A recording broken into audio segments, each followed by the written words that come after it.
Hey, what's going on, everybody? Thank you for tuning in to the X Button Gaming Podcast episode. I don't know, I didn't look, but it's somewhere in the 80s. So for this episode, I got a couple of returning guests. I got my friend Gary back. Yo, what's up? What is happening? And I got Jaiden back. The what are we gonna call you? What are you gonna call me? Thrift connoisseur. Sure, I like that. I'll go with that. Hello. Thank you both for joining. So what we're doing today is just kind of an easy episode. Just as of this morning, there was a Nintendo Partner Direct that aired. So we're going to talk about that. And we're just going to talk about some of our recent video game pickups and video game related and just pickups in general. And what we've been playing. And just for some housekeeping, I mentioned in the last episode that I want to make sure I'm doing at least one episode a month. And I'm on track for that at least. But I also decided that what I'm going to try to do is when I'm up to it and when I have people that want to be on is try to do an extra episode every couple weeks or whatever. So trying to do 2 a month. And in that episode, we'll keep it a little bit more like this. We'll talk a little bit maybe of just things that are happening in video game news, if there was a direct, if there was a PlayStation showcase, anything exciting to talk about. And other than that, just talk about what we've been playing and keep it kind of simple. My hopes for this is that, for one thing, maybe more people will want to join. Not that I have a lack of people who are interested in being on the podcast, but I feel like instead of keeping it about a specific subject and we're just talking about what we've been playing, it might make it a little bit more easily accessible to just about anybody that wants to be on at least. And then also, I feel like by doing this, by having an episode where we're kind of talking about what we've been playing and talking about pickups, we kind of cut that out a little bit, possibly in the next episode, which might shorten the length a little bit of some of the more focused episodes with a focused topic. My main goal isn't necessarily to make episodes shorter, even though I'm sure some people probably wish they weren't 3 hours long almost 100% of the time. But I figured, if we can't maybe streamline them a little bit, there's no reason not to. And this kind of just balances it out, I think. If on average, 1 episode a month is kind of talking about what we've been playing and other stuff, and then 1 episode's about more of a specific subject, you might have 2 medium-sized episodes instead of 2 4-hour episodes. But what about the extra crispy 6-hour episode? Oh, that one's just for the After Dark listeners. So that's that. Just kind of thought I'd start off with that. But as always, I thank everybody for listening. So, Gary, Jaiden, let's talk about that partner direct that happened this morning. Yeah. Oh, man. That happened. I certainly woke up extra early, 6 o'clock for us here, and everyone knows where we live. And then I went right back to sleep afterwards. I was very, very tired. I did not, unfortunately. Did you have to go to work? Yeah. That's why. I forgot all about it until I woke up and saw the Discord messages, and I was like, oh no. And then I stopped looking and I watched the direct. It was like 8:30. So just enough time before I had to start work. Yeah, so the partner showcases, maybe aren't as exciting as the just straight up Nintendo Directs, because we're not gonna 98% of the time we don't get a Nintendo franchise. If we do, it's because a third party made it, like the Hyrule Warriors games, or like I think Cadence of Hyrule was also on one of these like indie directs or a partner showcase. Mm-hmm. But that doesn't mean they're not fun. I still enjoy it. I like to see what third-party devs do, especially on Nintendo consoles, because sometimes they get a little bit more unique or creative than they tend to be on the other Xbox, PlayStation, or PC. Not that these games don't eventually come there too, but anyway, I'm rambling. And it's something for the first time in a while. Uh-huh. We don't really know what is next for Switch 2 at the moment, so this is good to see some, not a whole lot of new announcements, but just updates on stuff that we knew about. Yeah. No, you're right. And so I think one thing we can say about this direct is I didn't count, but there were quite a few games that have already been out on other consoles, whether they're somewhere on PS4, or Xbox One, or even, PS5, whatever, but never came to the original Switch. But the Switch 2 is getting them. And I always have to remind myself that a lot of people only have one console, and so this is exciting for them. And in some cases, it's exciting for me, like Final Fantasy VII Remake and Rebirth. Like, Yep. I'm totally fine with playing them again, even though I've played them on their old consoles. But it's a big deal because this might be the first time for a lot of people they ever had the chance to play something like Fallout 4 or Elder Scrolls Oblivion. Was that Elder Scrolls 4? Yeah, that's the Oblivion remaster that came out last year. Oh, That's right. kind of crazy for it to come to Switch too, though. Yeah. Just thinking about like, because I originally got that on PS5, I think almost around this time last year. I think it was in March that it released or something like that. It's a beautiful looking game. The fact that it just has the watermark of 2026 is kind of interesting. We don't know when it's gonna come, and I'm almost kind of wondering about what are the drawbacks that Oblivion's going to necessarily have. Is it going to be locked at 30? I don't know. Frame rates and stuff like that is something that a lot of people seem to be very focused on with Switch 2, but playing some of these games, just being able to have them is huge, I think, for most people. I agree, and I'm always the first to admit, like, I'm not like a snob when it comes to graphics or frame rate. It has to be really bad for me to even notice. Like, I do not have the eye that's like, oh, the frame rate's so bad here. Like I said, it has to be notably bad for me to notice. But when it comes, like, so with Resident Evil Requiem, I was reading something today, and they were saying that it's docked. They have it at 60 frames a second docked. Wow. And that's pretty dang good. I mean, that's an extensive game. So, and everybody's saying it looks fantastic. So that to me says that the Switch 2 it might not be as powerful as a PS5 or an Xbox Series X, but it obviously can hold up pretty close. All I've got to ask is, what is Capcom feeding that RE engine that just make it be able to do like almost anything on any sort of platform that it's allowed to do? I mean, we didn't get the rumored Monster Hunter Wilds port announced or anything like that, but like still having both Requiem and Pragmata also come out same day as everything else and looking relatively on par it's impressive. I'll say that. Yeah, I agree. I think it makes things even more exciting for the Switch 2, especially for, like I said already, the people who that's either their main console or the only console that they have.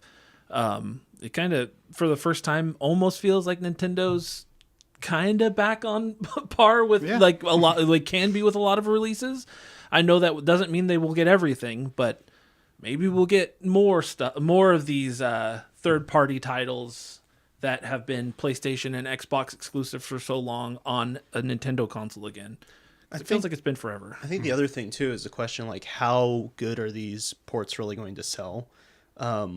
Even just the re-releases that we've been seeing like, not to harp on it too much because it wasn't in this game wasn't in the direct, but a lot of people have been playing it. Like Final Fantasy VII Remake, for example, selling incredibly well on Switch 2, both physical and digital, just worldwide. I feel like that Capcom's delivery and some other major titles coming to Switch 2 and seeing them sell very well might actually incentivize a lot of these other developers to try and get their games onto Switch 2 when otherwise they probably wouldn't have. I mean, the Switch 1 has a huge install base. It does. What now? It's like outsold. Like, it's Nintendo's best-selling console now, isn't it? I think. It passed the DS. Passed it, yeah.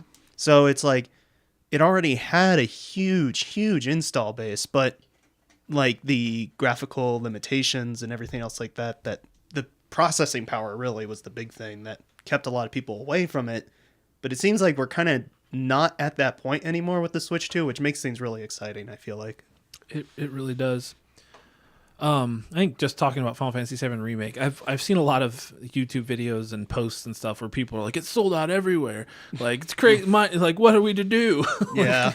Like, it's obviously been very big, but it does help that it was $40 and it's a very highly acclaimed game by most of the most Final Fantasy fans.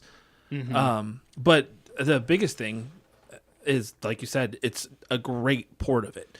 Like, it's not they didn't cut corners. Like they might have a few hiccups here and there compared to maybe the PS5 version, but it's so dang close to it. Like that's a pretty big thing. I'll But definitely talk a little bit more about it in the what we've been playing section, because that's been dominating my life once again. But yeah.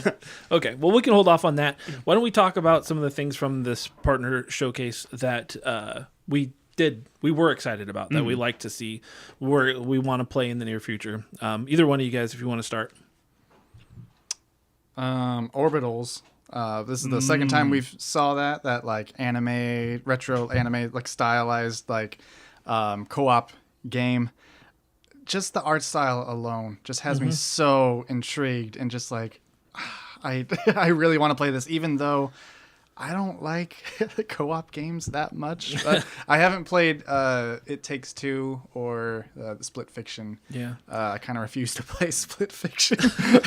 Oh, That came up on the cozy episode, didn't it? Yeah, that was me.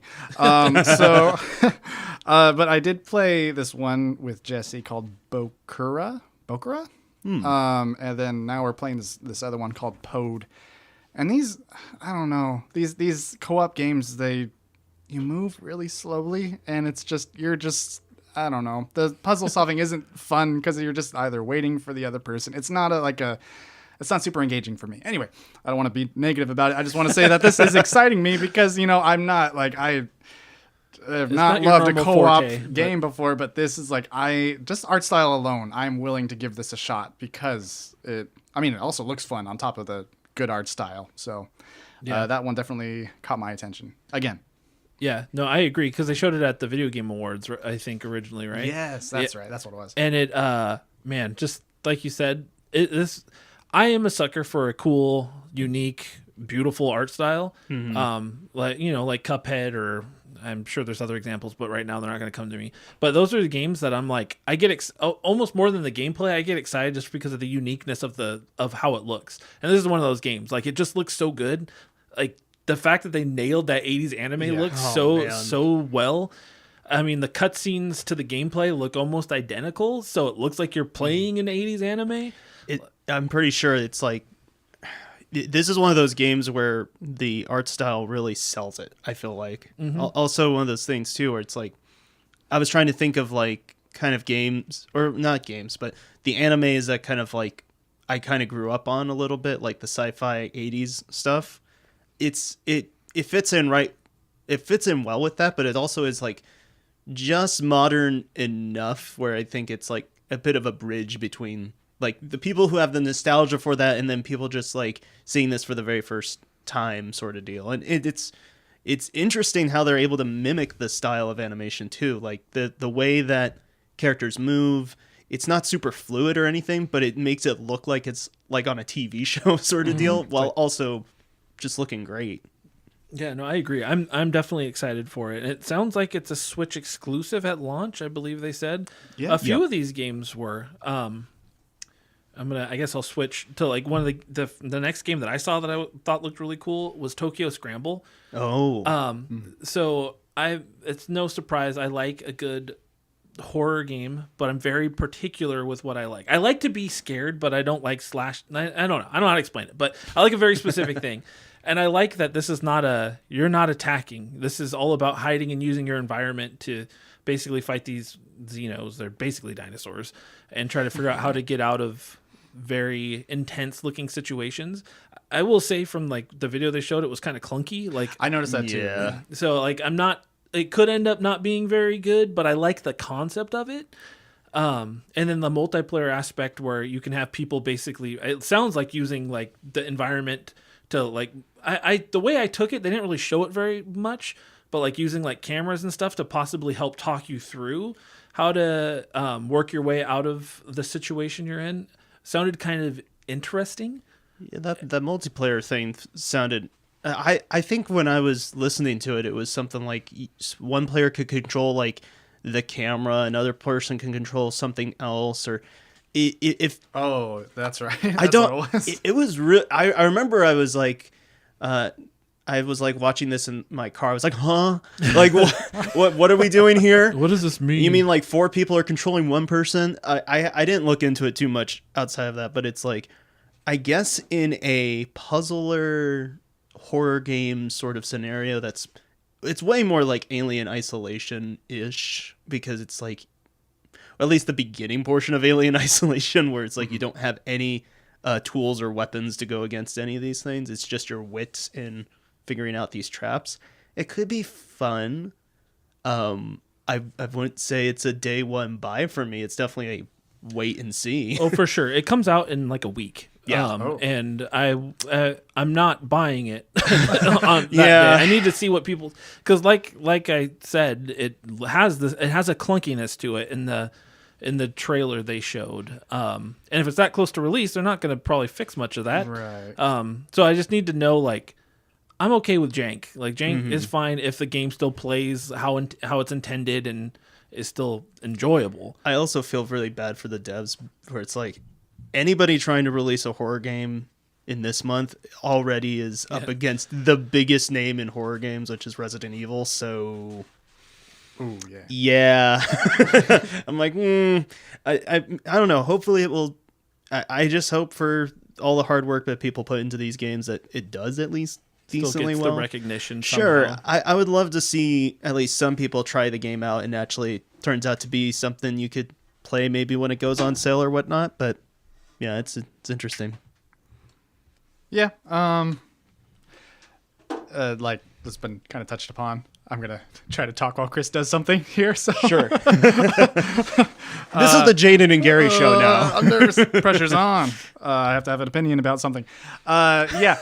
There was this shot in that in this trailer where it's like the dinosaur thing like runs up behind her and like goes to like bite her, but it like clearly misses. Yeah. But it's like oh, you died, like, you know, thing. It's like you would think for your trailer you would make sure that it bites her, you know? Sure. There's also the idea though that it might be a Nintendo Direct thing, because I mean, Yeah. Okay, go on. well, I was gonna make the point because I think I was watching Maximilian Dude's reaction to it, and one of the things that somebody I think in like the live chat noticed is that all these games with like guns and stuff in it, you never see somebody actually get shot. I was gonna point that out because that was stuck out to me this morning. I was like, "What is no one?" It's weirdly like it's kind of jarring how Yeah. you don't see it. You know? Resident Evil 9, for as visceral as that game is, like immediately I was laughing a little bit because it cuts to Leon's gameplay, which is like, well, people have seen Leon's Yeah. gameplay. Like it just cuts to like the next shot before he does like any sort of execution move, which is really funny to me. Yeah. Which I'm like, okay. Yeah, I don't know. Maybe that's just a Nintendo Direct thing, them trying to keep it to a certain age rating, but Yeah, I was wondering because like I never noticed that before, but this time around, it just like stuck out to me. I'm like, huh, these cuts are kind of weird. Well- Something fell off. not to jump ahead, but I mean, even in Indiana Jones, there's a Yeah. scene where Yep. he's like trying to shoot, but he's like shooting the water sort of deal. Yeah, It's like, yeah, exactly what? that one. He like Yeah. uses the whip on a guy and trips him instead of Yeah. So it's punching like, anybody interesting. or shooting. Yeah. But yeah, I think I am curious about this one though. Even a little rough, but this I looked it up. I'm like, okay, who are these people? What did they make? I guess they made the games. I don't know these games, but the name sounds familiar. Ender Lilies. Oh, and Ender Magnolia. Oh, yeah, I love Yeah, Ender So yeah. Lilies. very like atmospheric 2D games. So this is like their third game, at least from my research. So I'm intrigued because those look like really, full of atmosphere. Like if this has like, if that carries over to 3D, Yeah, we're still talking about Tokyo Scramble. Yep. Oh, Surprisingly, yeah. Yeah, I just wasn't sure because I had to walk away for a second. But that's, I mean, they know how to make a 2D Metroidvania like with some very attractive graphics. Like that game is very, very stylized. I love the look and the music's fantastic. But yeah, like you said, I don't know how that carries over to this Right, necessarily. I mean, it shows they know how to make a game. The games they've made tell you that they know how to make a good game. So hopefully that knowledge carried over into this game. I'll wait and see. That's good to know, though. I wish they said stuff like that sometimes in a trailer, because Yeah. that knowledge alone can make somebody who possibly, like I was already somewhat interested in it, but somebody who maybe didn't care at all, but if they played the Ender games, maybe they'd be like, oh, I like that. I liked those games. Maybe this dev should be given another chance. whereas otherwise they might not have. I don't know. Yeah. All right, what else, guys? Okay, what happened after Tokyo Scramble? I'm trying to think. Are we going in order? Uh, After Tokyo Scramble was Valheim. oh yeah, The Viking game. Yeah. Yeah, that looked all right. yeah. That was a game I played during the pandemic. It's Oh, fun. it already exists. Oh, Yeah, it's I was it's gonna on. say the name sounded familiar, but I've never seen that. It's before. been on Steam for quite a while, so it's fun. It's kind of like your typical like survival open kind of. I would say it's more like, I don't want to call it Viking Minecraft because it's not the same thing, but it's like it's very much almost like a roguelike open world dungeon crawler-esque sort of thing that you can play with your friends, make bases, do all that sort of thing. It's fun.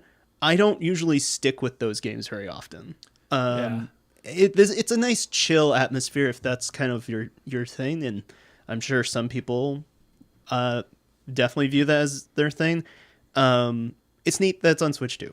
I'll just say that. It's neat that it's coming to console because I don't think it's been on any console prior to this. So Yeah, I'd never even heard of it. So it's definitely not my type of game. Like I saw it and I was like, oh, yeah, that's cool, I guess.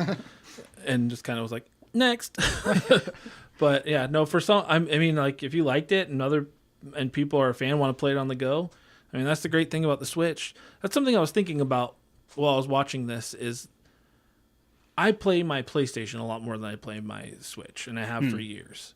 But there is still something about any of this, like the Nintendo Directs, the partnership. It doesn't matter. There's still something about finding out something's coming to the Switch that is exciting, even if I don't necessarily intend to play it. Like I don't know. Like I don't care that much when something comes to PlayStation when it was on Steam, but it's exciting that just that it's going to be portable. I think like maybe that's it, but. It's just a good get for Nintendo. Like, Yeah. oh, good job. I also think it's the other thing too, because I was trying to think about this when it came to some of the other games that showed up. I'm happy that people get a chance to, kind of like what you said earlier, some people only do just play their Switch, which maybe is not all of us here at this table, but there are people that's their only game console, that's all they play, and they've never been able to play these games before. And if we've already played them and we love these games, we obviously want to share them with more people. We want more people to play them. And now that they have the ability to do that, it's exciting. So I think there is a little bit of not just, hey, it's a win for one of the biggest video game companies ever out there. I think it's also like, hey, a win for the community, a win for people who just enjoy games. Yeah, no, I agree. So they announced the Hollow Knight Nintendo Switch 2 edition. I mean, that's nice. So it sounds like they're doing some graphical and frame rate updates and stuff like that. And then if you already had Hollow Knight on the Switch 1, you can upgrade for free. So that's cool. It came out today. Yep. 120 frames per second. So fast. I know. So nice. You can shaw at 120 frames per second. I know that's Silk Song, but hey, whatever. Obviously, Rebirth on the Nintendo Switch 2. That was a cool announcement. Very exciting. Yes. It's going to get a physical. Obviously, it's going to be a key card, which, hate I it already or love it, it's a thing. But yeah, and because of so obviously the remake, at least the first line of pre-order editions came with a pack of Final Fantasy Magic cards. Mm-hmm. This one is going to come with a promo card for Zack Fair, who is one of the main characters from Final Fantasy VII, especially in Rebirth. And I thought that was kind of cool. And as James said in the Discord, it is mildly more appealing than like a pack. A pack is cool because they're fun to open, but knowing you're getting a promo card and knowing what it is kind of like, I don't know. I like it. I just thought of this. Did you remember like back when the Star Wars prequel films were coming out and they had all those games like Bounty Hunter and stuff like that, and then they would actually throw the trading card pack, or there was like trading card. They put a promo card in there. They put promo cards I in have there. that copy of Bounty Hunter on GameCube. Right, and it's like, for collector's purposes, it becomes a complete inbox almost thing to have the promo thing with it. Granted, I feel like copies of Remake and Rebirth are probably going to be a little bit more plentiful than maybe a Bounty Hunter on GameCube or something. But it does raise the question of if it's going to be a first print only thing or not too. Like, because like with Bounty Hunter, not every print of that game, I don't know if it was only the GameCube version. It might have been PS2 as well, but I know the GameCube version, there is a print of it, probably the first print, where on the bottom it says Star Wars trading card game card included. But there's also plenty of copies out there that don't have that blurb on it. I think I have. I'm trying to remember if the GameCube copy that I have is that one or not. But I think I have. I think I do have that one, but then there's no card included, which is unfortunate. But yeah, it's interesting. Yeah, Rebirth's release date though, that's got me hyped. So June 3rd, 2026. So all you guys who are playing Remake, You don't have to wait that long. no, you don't. I mean, Not you don't. the 5 years the rest of us had, or 4 years. It was 4 years, but I mean, Intergrade kind of helped out a little bit. You know, you had the but Yuffie DLC. It was nice to get, but it didn't hold you over very long. It's only a couple hours. Yeah, the biggest thing for me, and people know I've been itching and scratching to get any sort of information about Part 3 into the Discord that's like official. But like just this whole thing with Rebirth coming, we already knew it was a known factor. But people didn't really know if it. I think the majority of people kind of figured it was going to be here. I was listening to a lot of people's predictions. That was like a constant. Like, oh yeah, Rebirth's going to be on here, sure. Yeah, we'll ride the hype of the remake release. Makes sense. Oh yeah, but I also think, and this is just coming from somebody who's deep in the Final Fantasy VII like remake theorizing community a little bit, where it comes to like what could this possibly mean for more information on Part 3.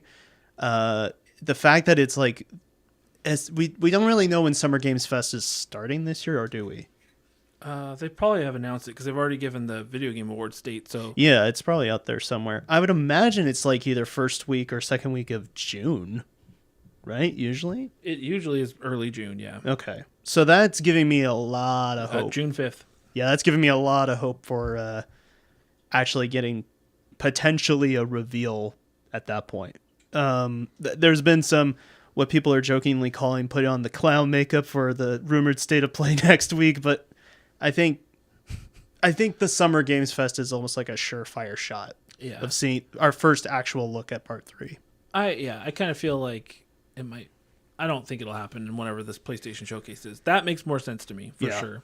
Because next year is the 30th anniversary of Final Fantasy VII's release, so it makes sense to show it early summer, release it if they want to release it in the same time frame around March. February, March. That's when both Remake and Rebirth came out. So. That's what it sounds like they've been aiming for, as a anniversary adjacent release or something like that. So it's exciting. It's an exciting time to be excited for Final Fantasy VII. That's for sure. Yep. Looks pretty good too. Because I haven't played, obviously, but from what I've heard, the image quality or the performance, something about Rebirth, I guess, wasn't that great on PS5. Does that stick out to you guys? I know people that I listen to, there's like, it didn't to me, but once again, I'm not the person to ask. 4K 30 was fine, but there was a performance mode that basically downgraded the textures. It downgraded some of the stuff, so it could run at 60 FPS, but there was mad pop-in and everything else like so that. Just like wasn't worth it. It's also like Unreal Engine in general has some issues with that, but at the same time, it's like, yeah, it doesn't look all that great, but if they're gonna try and aim for like the same sort of visual quality that Remake is going for, and maybe just a little bit more, and it's locked in at 30, it's gonna be fine. I think it was funny. Somebody was like reacting to somebody else playing Remake recently, and they're like, is this running at 60 FPS? And the guy literally told them, it's like, if you can't tell, don't worry about it. Because it's like, honestly, you get adjusted to it really quickly. It looks great. I think the only difference that some people have noticed is that possibly there might be fewer like non-essential NPCs kind of populating the world a little bit, but that's kind of what you expect. Yeah, really. I'm okay with that. Yeah. All I know is hearing stuff like this once again reminds me of how oblivious I am, because I probably switched it to is it performance mode where it's less, or is it? The quality mode is the one that's like locked at 30 FPS. That's the one that's like a standard. That's probably what I had it at. Yeah. Because spoiler for the what we're playing portion, but I started playing Clair Obscur, and I immediately switched it to, I think, quality mode or perform. I don't remember. I switched it immediately because there was so much blur. And the cinematic blur and everything. I was like, not even barely into the first area. I got, you start off on the buildings and you go to the ground, and I was like, immediately, I was like, I can't. Hurts. So I went to the settings and was like, okay, much better. I mean, I usually play on performance mode for the most part anyway, but if frames are frames, you get what you can get, and if it looks great and you're fine with it, it's all about the game, man. It's all about the game. I don't know. I loved it. All 150 hours of it. So. Yep. I'll put another 150 willingly. Nobody has to put a gun to his head. All right. So a few other, if you guys have anything else that I'm not talking about that you want to bring up, feel free. But my last couple where I was like, okay, this looks pretty good. And I already was in, this was already one of my most anticipated games for the year. But the Adventures of Elliot, the Millennium Tale. Millennium Tale, yeah. The game looks awesome. I'm a huge fan of Square Enix's 2D HD, just the look. I played Octopath Traveler. I didn't like the game, but I love the look. I've not played the second one, which I hear is great, but I love triangle strategy. And I'm just all about this game. I like that it's kind of going for the 2D Zelda style of gameplay, which, I love 2D Zelda. I love the old school Zelda style. Game looks fantastic. If it wasn't for Requiem, this would be my most anticipated game that I know of for sure. I can see something else possibly beating it, but I'm just very excited for this game. I think it looks great. And did you guys see the collector's edition? The collector's? No. It's really nice. So what's kind of cool is you can go on Square Enix's site, you can order the collector's edition with or without the game. So if you wanted to, I don't know, save money and buy the game later or whatever, you have the option to get the collector's edition stuff. But I don't know the fairy character's name, but you have your companion fairy, and it comes with this statue, and the clock is a working clock, which I think is pretty cool. I see. Yeah, so and it's pretty detailed. They do a close-up picture on Square Enix's site. It looks much better than like limited runs collector's editions that they release. Yeah. And it also comes with a soundtrack, 4-disc soundtrack, which is kind of nice. Wow. 4 discs. Yeah, one of the better. So Square has put out some collector's editions, like Star Ocean: The Second Story R. I was very excited for, and I would have easily spent if the collector's edition was anything like this, I would have bought it because that's one of my favorite RPGs. And it was garbage. It was acrylic standees, and it had the soundtrack, which was cool, but it was $200 for a bunch of acrylic standees and a soundtrack. I'm not going to buy that.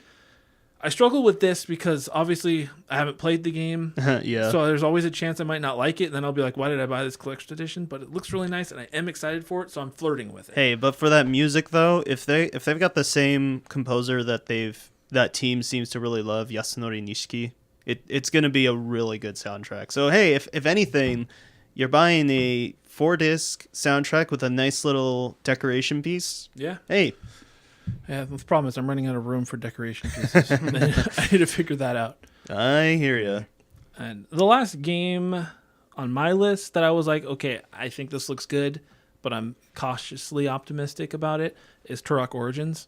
Oh, yeah. Obviously, there hasn't been a good Turok game since Nintendo 64, and then you could also say there may have never been a really great Turok game in general. Like those were good for the time, but I didn't play them then, so I don't have a lot of Turok love. But I like dinosaurs, and this game looked really wild. And I kind of like dinosaurs with like lasers on their net and their heads and stuff. Like this is so stupid, but I'm kind of into that. I thought it was really interesting that the logo for it might as well have been like the N64 logo, just with Origins thrown on there. It's interesting. Yeah, it'll be interesting to see how that turns out. Yeah, I don't know. I think it looks good, but it's one of those things like until it's out and people are playing it, or until we have hands on it on what's the word I'm looking for? Opinions? I don't know. From people playing it at like impressions. There's the word from different events and stuff before it comes out, and they're positive. It's not a game I'm probably gonna buy until something changes and I'm like, okay, this is good. That's like the game with the squad sort of deal, is what it seems like. Yeah. Multiplayer focused. Yeah, it definitely does. All right. Anything else from the direct that I didn't mention that you guys were into that you liked, that you loved, I feel like you hated? I feel like James would absolutely rage if none of us mentioned Indiana Jones. Oh yeah, I specifically didn't write that I was down waiting my because of turn. you guys. Go ahead, Jaden. Yeah, it looks really good. I was just surprised. Prior to, before we saw the Switch 2, like last year, whenever, I thought, like, if this game ever did come to Switch 2, it would look terrible. Like, there's no way it would, like, be able to run. Especially, you've played the game, that third area in Asia. It's like, this game just couldn't ever run, like, on even a Switch 2. But now, like, we've seen, Final Fantasy, like, running, and it looks great. It's like... Cyberpunk, too. It's like, okay, yeah. I could see it now. And then, after watching this, I'm like... That looks great. I'm a little bummed that it is 30 frames per second, and I double checked. I downloaded the trailer because it was hard to tell on the stream. It's a little compressed, and with the motion blur into account. But I downloaded the trailer, it popped it in Adobe, and sure enough, it is on every So it is 30 frames per second. I did not know you could do that. The more you know, that's cool. But I mean, that's not going to stop me anyway. And especially because we found out, as we were all talking about this morning, it's all on cart, which is insane. It's not a key card. Yeah. I'm so happy. I was totally prepared. Like, it's going to be a key card. This is a big game. I've already just like looking at the space in my system. Like, yep, I got just enough room for you to fit right there. You're going to go right here. I don't have to do that right now. I just buy the game and then it's on the cart. Like the old days. Like the good old days. It's a beautiful thing. And what's nice is literally just yesterday. So I didn't buy Indiana Jones. I'll talk about my experience with it later, but I rented it because I'm one of the last standing people that still does GameFly. So when I don't know if I want to buy something, but I want to play it, I'll get it from GameFly. Smart. And I played it and I enjoyed it. And I was like, I think I want to buy it. I think I want to own it so I can play it again at some point. And even on like the GameFly has like a keep option where it's usually a decent amount cheaper. But it's not. It's like $60 still, so it's only like $10 cheaper than just buying it new. So I was like, I don't know that I want to pay that. I just beat it. Like I'd rather get it cheaper. But I'm like, once they announced that today, I was like, I think that's what I'm gonna do because I love playing. I generally speaking, I like playing things on my PlayStation. I like the experience I get, and I like earning trophies. But once I get the platinum on something, I don't need to go back to it on that console as much. I'm not as married to it. Yeah. And the option of having it on the go, like with Remake, is very attractive for something like that. So, Even just to show someone, because it's like, I know you were talking about like you're kind of disappointed that it's 30 FPS, but I'm like, well, movies kind of only run at 24 anyway. Yeah, And a lot of people often have told me, as probably like one of the few people who haven't played this game yet, and it's kind of sad that I haven't, being that I love the original trilogy of films. This is essentially almost like a fourth Indiana Jones, the actual fourth Indiana Jones film that should have happened. So, interesting. I don't. Also, too, I mean, hey, it's 30 frames per second, but you get it all on card. So it's like, it's the trade-offs we make, I'm plenty happy. and like playing more 60 frames per second and some 120 frames per second, it makes 30 just really choppy to me now by comparison. Sure. But at least, same with watching my sister play Star Wars Outlaws, just a little bit of that motion blur. Like, I don't mind it. I actually kind of like it. It makes 30 for me, like, a lot more. I'm like, okay, yeah, that's fine. That works for me. And you can when you can scale it too. Because when it's like too much, that looks awful. It's a smudgy mess. But just give me a little bit in that. Because, like I said, I could not tell from the trailer. I'm like, is that 60? I was wondering, and I think because I couldn't really tell, I think it's gonna be fine for me. Like, especially in handheld mode, I would think. Oh yeah. Like we said earlier, if you don't notice, don't worry about it. Exactly. Yeah. Good game, and it looks like it's gonna be a good port. Yeah, I'm excited about it. And the fact, like you was already talked about, the fact that the game is on the card, it's very nice. Especially when the other two Bethesda games that were announced, Fallout 4 Anniversary and Elder Scrolls Anniversary or whatever, They're gonna both be are going to be key not even key cards; they're code in a box. So they're Fallout 76ing it. Oh Yeah. no, which is pretty crazy, especially since the box art for Oblivion is really nice. Yeah. It's a very clean looking box, but I don't need an empty box on me. Like Bethesda. I'm not into that. So I'm gonna be honest. When people saw Todd Howard show up as like the one last thing, didn't you kind of like have a little bit of a sigh of like, this guy? I knew it. I mean, I knew what Yeah. it was. I knew it was Fallout 4 at that point for sure, and Indiana Jones. I Sure. didn't know Oblivion was going to be another one, but I thought he was just going to talk about one game, so I was happy that he talked about multiple. Yeah. I just think like, I think for a lot of people they knew Fallout was happening and a couple of other stuff too, but at the same time it's like, if there was something else here, it wasn't that was gonna like really spark everybody's imagination. It wasn't seeing Bethesda games as the final thing. I Yeah. don't feel I like could see that. They could maybe have swapped Resident Evil 9, maybe. They did in the- even though we have already seen that before. I don't know. they did that in the Japanese did? direct. interesting. Requiem was the final one that they showed. So it's interesting how it's like they were. It almost as if they were trying to like Appeal to the American. gamers. gamers. get the Western gamers in on it. It's like, yeah, but Bethesda's reputation has gone through the mud over the last 10 years. So I will say though, like I'm not a Bethesda guy. I'm pretty open. Like I don't particularly like their format. Like I loved Fallout 1 and 2, very different games. I've tried 3, I tried 4, and I can't get into them. Couldn't get into Skyrim. But Indiana Jones, I'm going to talk about it a little bit more later. Sure. But that's probably a different team within Bethesda that made it. It is. Machine gun But games. that was like, I was like, why can't they do more like this? Though I will say, one of the things I hate most about Bethesda games is the dang eyes that are always like they're just kind of wandering around. And Indiana Yeah. Jones had that too. I was like, just look at the person. Stop looking around. I don't think I noticed in Harrison or in Indiana Jones, but maybe the other characters. It's I can worse recall. with the other Yeah. characters for Yeah. sure. Yeah. Anyway. But speaking of, like, they did announce. So there was already announced the Grace Ashcroft amiibo for Requiem. And then they announced the Leon one, which is cool. But I kind of hope they do an Indiana Jones amiibo. Oh, dude, that'd be so good. That'd be cool. Because it's obvious that, like, I mean, Capcom has a good history with amiibo, I guess, already Yeah. because of the Street Fighter ones and Monster Hunter ones. But it'd be cool to see some more companies work with. Sorry, as I'm saying this, I'm starting to think about other companies that have done From amiibos, Soft. but I mean, there's a few, but Blizzard did. Did Blizzard do that? They did the Loot Goblin, Oh, really? Yeah. That's a strange one to do.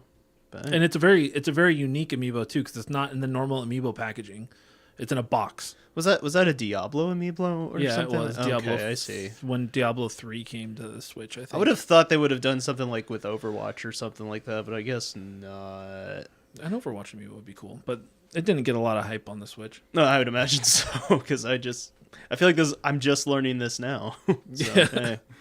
All right. Anything else? I'm gonna say this every time after you guys.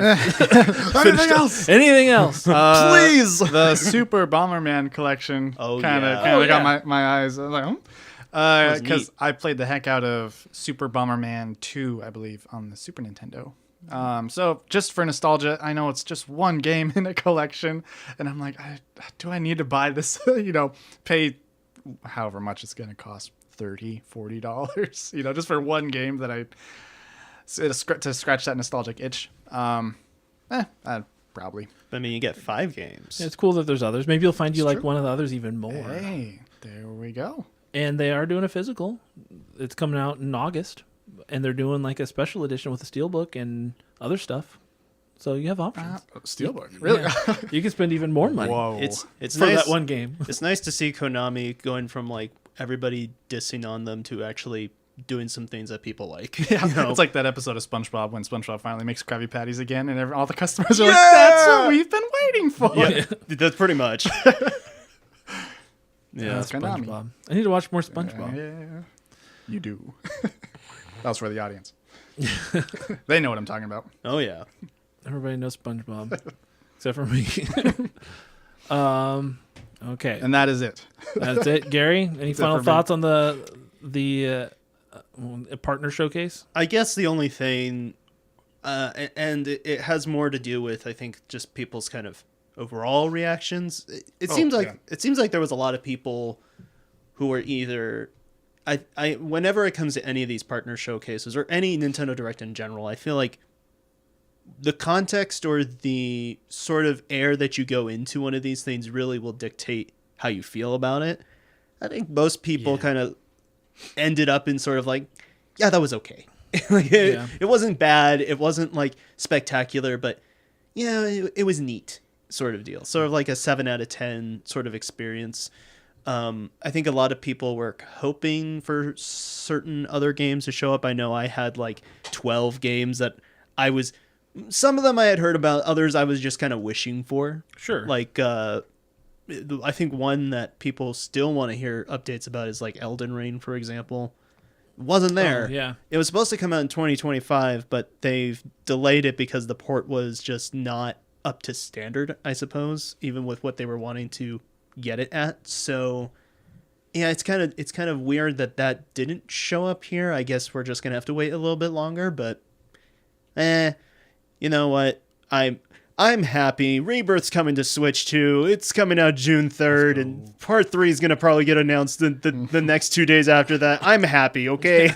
Yeah, I think it was exactly like what I expected, because I've seen partner directs before. They're not usually, super amazing. Like, I don't know why people were, expecting like a ton of, crazy things. I mean, it's there's not much on the horizon, so you kind of hope for it, to see more, but You're always going to get that person in the chat saying, when Smash, when Smash, when Smash. Exactly. Or like, I was seeing a lot of comments of just like, yeah, this direct could have been an email. It's like, have you ever seen a partner direct before? I don't. That's not the point. The point is kind of like, Yeah. I have to assume maybe those people don't have other like people to talk to it about, because like when it's like for us, They just don't have any friends. You know, How many grass to touch? yeah, well, like when you have like we kind of have a community, Right, where we can like talk about it's exciting because we can talk about all the what we see and things we're excited for. In my opinion, if there's at least even one, preferably 2 games where I'm like, okay, I'm kind of looking forward to that. Yeah. That to me is a good direct period, and it doesn't matter indie partner showcase, Nintendo Direct. I don't care. That's kind of how they've always been.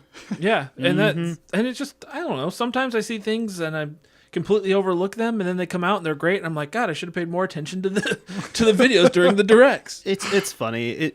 With any of these things, it kind of takes me back to I'm getting nostalgic for the Wii again. Any of you guys ever use the Nintendo channel on there? Whenever we get any sort of announcements or anything like that, it didn't matter if it was direct Nintendo games or something. Just to see the trailer there on the channel, hey, this is what's coming next to like the DS or 3DS, or new information about the Wii U or something like that.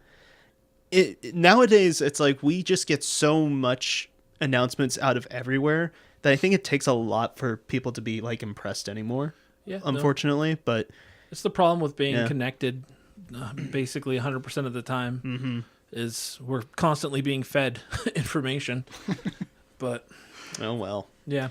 There was this message that just it's one of those things that I read and I just like I close my phone and it snaps me out of whatever doom scrolling thing I was in. I'm just like, this is so stupid. I just want to read it here because it made me happy how mad it made me.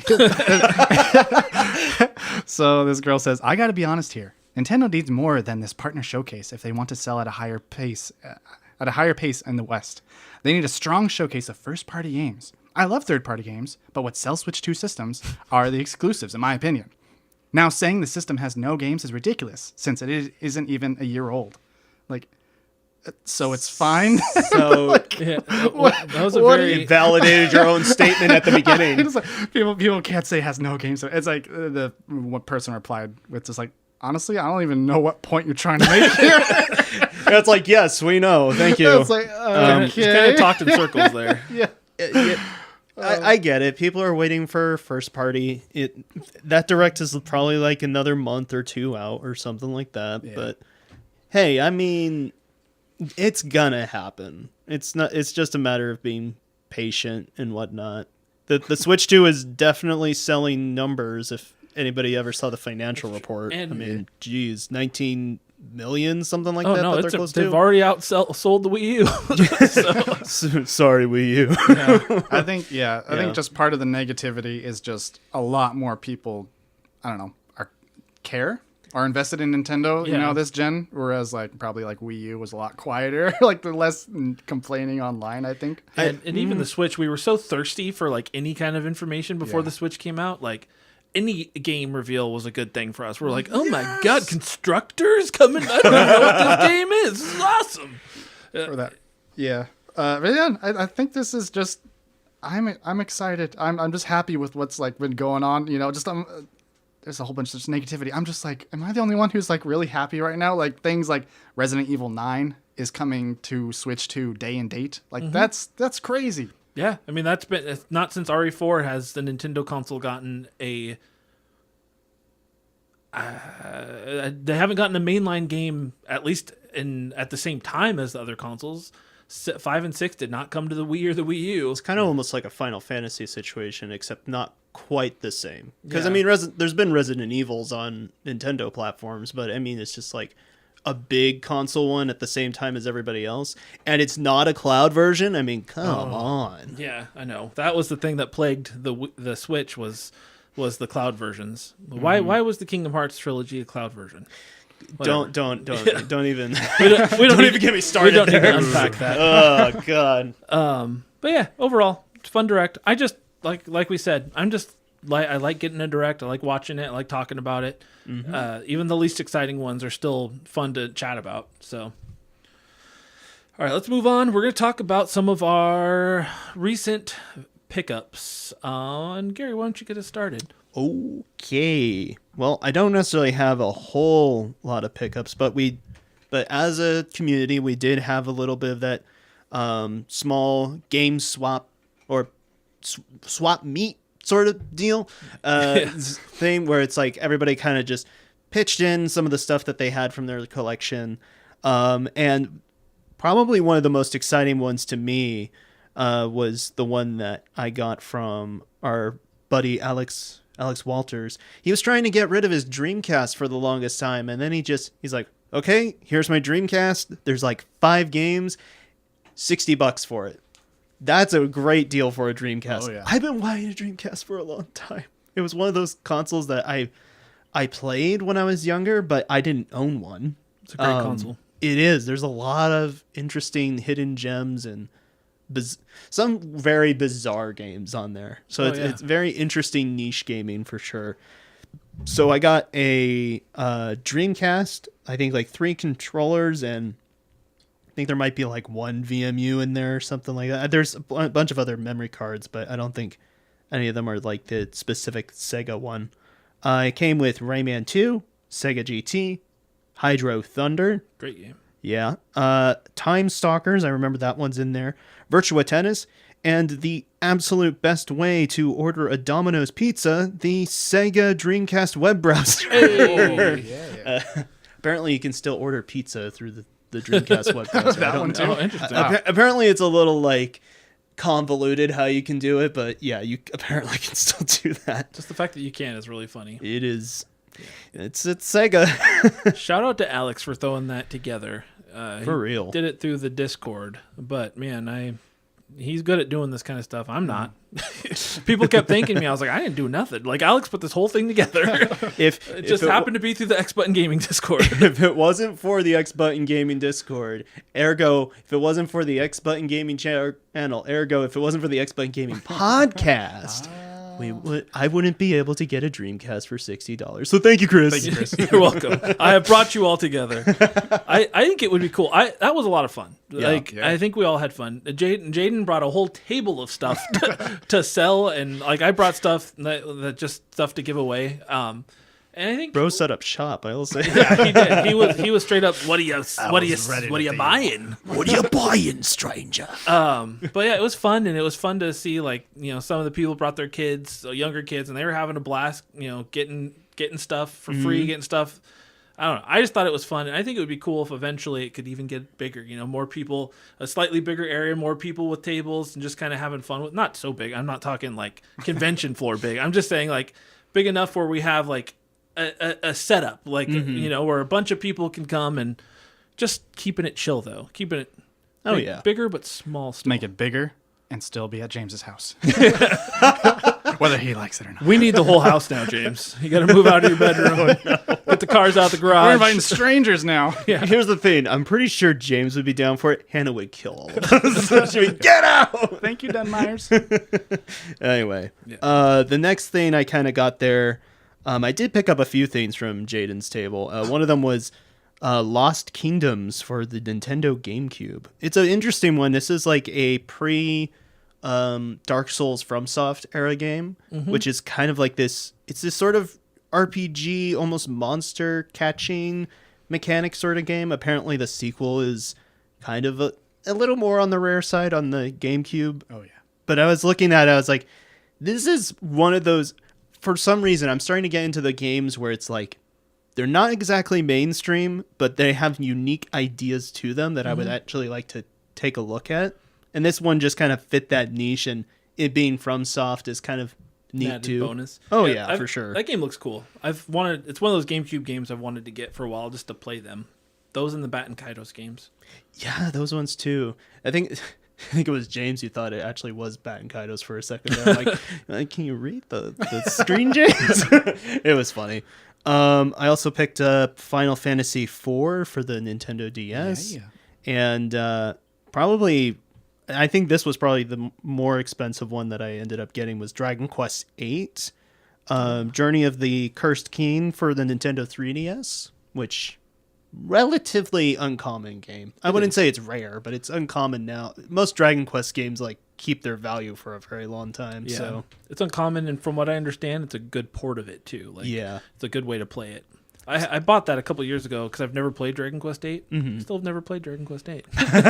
That's why I sold it to him. Same thing. I'm just like, it's interesting because it's like that's not the only like PS2 game that got ported to the 3DS that was like apparently a decent port of it. Like Tales of the Abyss. That's what I was thinking. Tales of the Abyss as well. Also, Metal Gear Solid 3, Snake Eater. Yeah, it was apparently a good port of it. I never played it, but it's expensive. I played the demo a lot in high school, so it was pretty good. I wish I had bought it at the time. Yeah, did I get anything else? Oh yes, I did. I was able to get from Joel. I think it was called Disaster Report. Oh yes, it's this.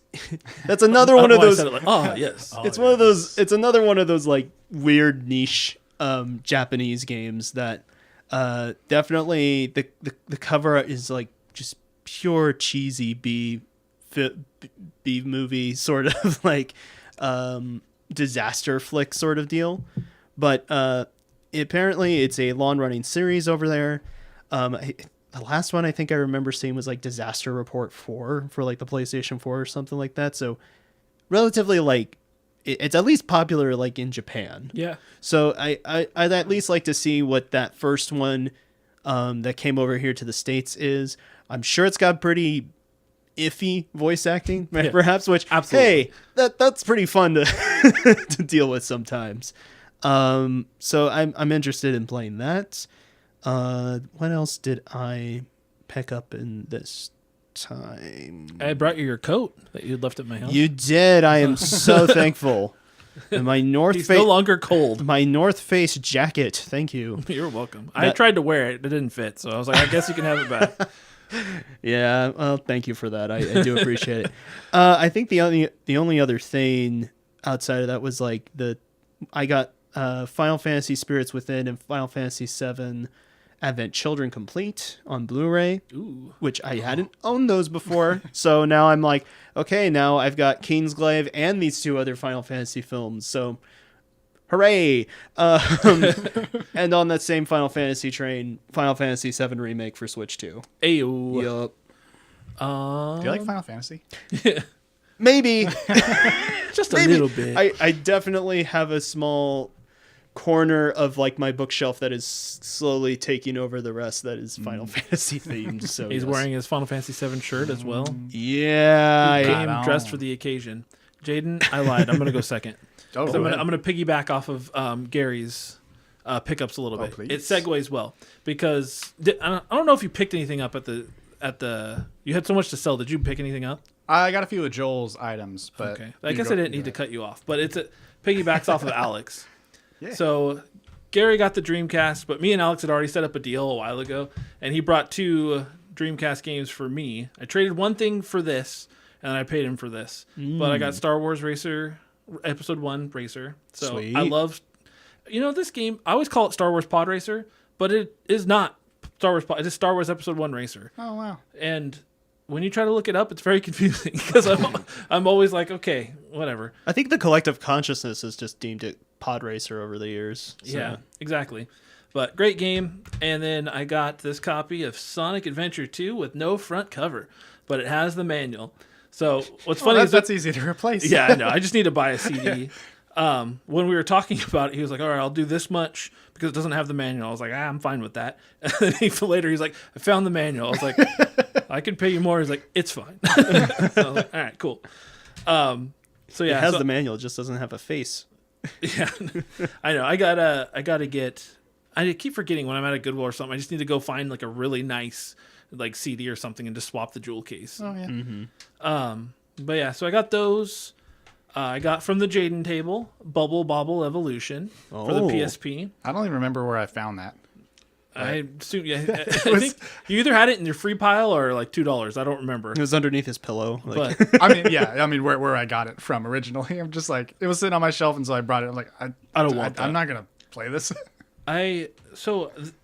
No, I'm not gonna say that. Anyway, I mean, I kind of, I like my PSP. I like playing stuff on PSP and the Vita, and I'm like, I kind of want to play this. It looks kind of fun. We'll see. It has an ad hoc multiplayer mode that I'll never get to play. So, because finding somebody else with both a PSP and that game that wants to play it would be hard. oh, okay. And then my other pickup from the swap meet is me and James traded. I don't remember what I had that he wanted, but he was like, "What was it?" It doesn't matter. But he was like, "I'll trade Probably you." your He was soul like, or something. Yeah, I would never give James my soul. Just saying was because he's ginger. Yeah, The contract was on really nice paper, surprisingly. Well, he was basically like, "Hey, these PS2 games, like, I'm not super interested in any of these. If you want to trade for one of them," and he had Dino Stalker on the PS2. It's a GunCon game. GunCon. So it's on rails shooter, but okay. where you're fighting dinosaurs. And apparently, theme of the night, I like dinosaurs. But it's right up my alley. I have a GunCon 2 for my PS2, so I was like, I want to play it. It's a dinosaur game, and there's Capcom on the cover, so I have to ask, is it in any way related to Dino Crisis? It's not. Okay. I looked it up. But yeah, James was 100% like, I don't even know where we have that. I don't remember playing that. So it was probably a big boy pickup is what we determined. By the pictures on the back and stuff, it looks like the dinosaurs are stalking you. You're not the dino stalker. No, they're coming after me. Yeah, Time kind of weird. gone haywire. Japan and their weird naming, Yeah. I don't know, but it's complete. It looks fun. I have my PS2 all set up. I need to hook up the GunCon and play this and Time Crisis 2 because I have them both. Oh. And Point Blank. And Is Point that the Blank. same I have gun? to get a GunCon 1 for it. Oh, Apparently, the actual I looked it up because I was hoping that I could play any PS1 game with it too, but I have to get it. It'll work. The PS1 GunCon will work on the PS2, but it's a different. You know what it is? The PS2 GunCon is a USB hook. It's not a controller hookup, and there's apparently something with that because the PS1 one hooks into the controller it's port, looking for the controller port. so it can't recognize it. What's this USB business you're talking about? Why isn't it wireless? All right. So next, my Jaiden pickups. The boy Jaiden always looking out when he's at Goodwills and everywhere else. So, I'll let you tell the story in a minute. But he went to a Goodwill. He found some games, and I picked out a couple that I asked him that I told him I wanted that he said he didn't mind grabbing for me. So all PS3 games. I got Lego Star Wars 3. MotorStorm Pacific Rift, which I'm excited for. I want to get all 3 of these games and actually play them. And Fuel, which is like it's a dirt bike car. It's like quads and like, what are the I'm not a car guy. It looks like a fun like off-road, slightly more like kart racer-ish than a realistic racer, which is why I wanted to play it. This is the one I might end up playing and being like, yeah, I don't actually want that.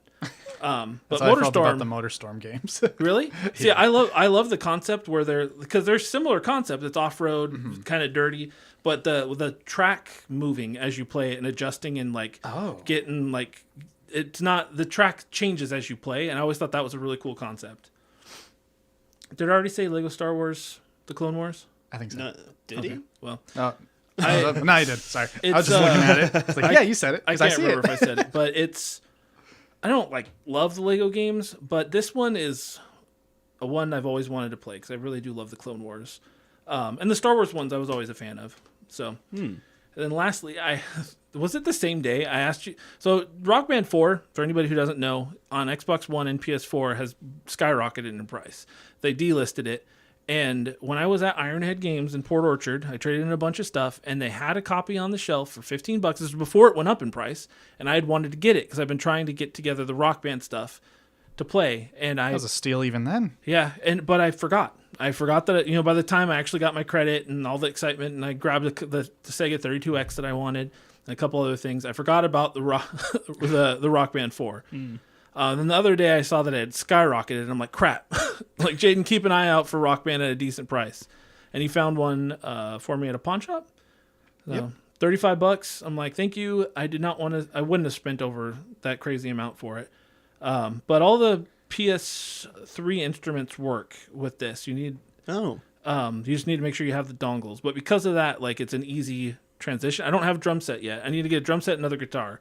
But I'm trying to gather this stuff because we want to be able to have people over and play Rock Band, and I'm gathering the stuff for like SingStar as well, which I did get those. I didn't put it in the pile. I got a couple of the SingStar games just because I'm like, it could be something to do. Like, it's karaoke, but a little bit more. You don't have many songs unless you have all the discs. But The guy. Oh, I was gonna say the guy was so nice too, because like I brought it up to the front. I'm guessing this is the same guy that when you brought a game up, he was like, "Does this game have a multiplayer in it?" And you're like, yeah. "No, it's a single player game." He's like, how about half off? I'm like, oh, sure, I guess. yeah, It must have been the same guy because he was looking out for me. He was just like, $35, huh? I'm gonna look this up. And so like when he was doing that, I'm like, great. He probably knows, this is skyrocketed, so he's gonna price it accordingly. But he was like, oh shoot, it's expensive. Like he was trying to cut me a deal. He's like, I was just gonna try to give it to you for like 10 because I thought 35 was outrageous, but yeah, you're already getting a steal. So so he sold it for Enjoy. Yeah, that was nice of him to still sell it to me. Absolutely, because some people wouldn't do that. I feel like you should if it was on the shelf. The best way to get me to walk out and probably never come back to your store is not honor the price on the thing. If it doesn't have a price and you do the price chatting thing, I might not like it because I think every place should just have prices. Yeah. But yeah, don't adjust the price once it's at the register. Yeah, exactly. And then that has happened to me before, and it's like, ugh. So good guy over at Pawn One. I'm telling you guys, pawn shops are the place to you get pretty lucky there sometimes. I found Piglet's Big Game also at that one for $7. So and for those that don't know, that game skyrocketed in price last year because it has a Silent Hill horror vibe to it, but for kids. And it is the very weird. The internet jacked the price of that game up pretty quick. Yep. Kind of like Corey in the House, kind of just one of those meme Dude, that's wild. Things that just. The rich that I could have been if I would have bought all those dollar copies of Corey in the House I saw for years. It's wild. Stupid, but wild. Yeah. I don't know why anybody's buying it. So yeah, pawn shops are really cool because they have a lot of games and they're not flying. They're not constantly rotating or what have you. Not selling all the time. So when things do skyrocket suddenly, there's a good chance that expensive game is just sitting there. Yeah. Just for the original price. So I know we went to some of those pawn shops a few months back, and yeah, we found some stuff, and I keep telling myself I need to go stop at pawn shops more, but because it's just outside of my normal activities, I'm used to going to game stores and GameStops and thrift stores, but because it's just different enough, I have just enough anxiety that a lot of times I'm like, I'll do that. Next time. I'll go next time. Yeah. But back when years ago, I did a lot of thrifting and stuff but I was pioneering and working part-time, so I did flip a lot to make money. And I would go to pawn shops a lot back then. I remember one time I didn't flip these. I kept them for a while. I ended up selling. It was part of what I sold when we were getting married. But they had Dragon Warrior, so NES 1, 2, 3, and 4, all complete in box, and they were like $5 a piece. And I bought them, and I was a happy boy. But yeah, I ended up selling them, like I said, and I mean they sold pretty decently, but they're worth a lot more now. Yeah. But Nice. all right, so to finish up my last couple pickups here, I also got Final Fantasy VII Remake Intergrade for the Switch too. I flipped the cover art because it's got a nice, very pretty reversible cover. As I almost drop it. So that was exciting. And then on the same, so I got this from VGP. And when I pre-ordered it to get free shipping, I needed to add a few bucks. So I added World of Final Fantasy Maxima for the Xbox One. I don't buy a lot of Xbox stuff, but interesting thing is, so World of Final Fantasy is like almost like a Pokemon-like Final Fantasy. You can capture different monsters, and you can get different characters from the series to fight alongside you and stuff. Very chibi, kind of weird. But the Xbox One version is the only version that has the Maxima DLC, which I don't know what it entails because I haven't played it, but it has all that DLC on the disc. So the PS4, the Vita version, they don't have it, but this version does. It was dirt cheap. It was like $10 on VGP. Nice. Yeah. So I'm thinking about doing an Xbox video for YouTube in the future about some of the things that I found that I kind of think are, if they were on PS2, if they were on PlayStation or a Nintendo console, they would probably be a lot more expensive. But because they're on Xbox, they're not. And this one's very unique. Like this is very odd to me. But I wanted to talk about this on there as well as a couple other things. I don't know that it'll ever be worth more than that, but I just think it's cool and it's Final Fantasy. But for $10, like that was nothing. No, feels Xbox is, people crap on it a lot because it's just it's not as good as PlayStation, but I feel it's kind of underappreciated. Like you said, you can find games for dirt cheap, like $1 games, $5 games, like Jedi Fallen Order or those games. It's crazy. Yeah, absolutely. Definitely like the last generation and under. I feel like you can find a lot of decent games for Xbox. I think really a lot of people's disappointment more comes from how they've done with the series devices and everything else like that. But other than that, I mean, even going back, I think you guys had a episode, I think like almost like 2 years ago now, just for like Xbox 360 games and stuff like that. There's a lot of hidden gems just on there. And I mean, Xbox One is close enough to the point where you can find a lot of other like third-party games for cheap. And I know quite a few people where that's the only console they have. So, hey, Yeah. neat. And in some games, I think it was Pete Dorr. I don't know if you guys are familiar with him. He's a YouTuber. He does, he'll do like eBay streams and stuff, which I enjoy watching. But he did a video a while back talking about the Xbox One games that are surprisingly expensive. And the reason he did it, I don't remember what all of them were, but it was a good video. But the reason he did it was because Indiana Jones and the Great Circle, which at the time was exclusive to it, but was coming to other consoles. It was a $60, $70 game when it came out, but it was already over $100, like in the aftermarket, the secondhand market.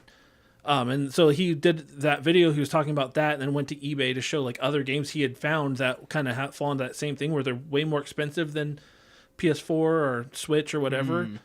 It was very interesting. They do exist.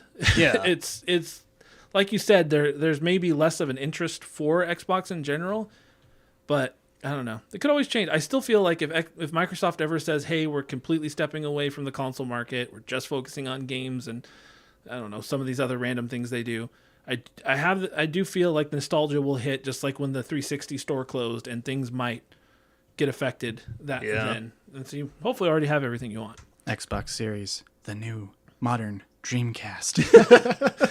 Not at all. Not at all. Absolutely. Funny enough, I mean, Xbox kind of was brought to life almost because of the death of the Dreamcast. I mean, it kind of became the Dreamcast 2 in a lot of ways. Yeah. So many Sega games that were supposed to be on Dreamcast ended up getting ported to Xbox. Apparently also some Sega, like some people at Sega also kind of helped out with the creation of the Xbox's like hardware initially as well a little bit. So that's why there was so much invested interest in putting Dreamcast games on there. Yeah. Little history note for you guys. The more you know. The more you note.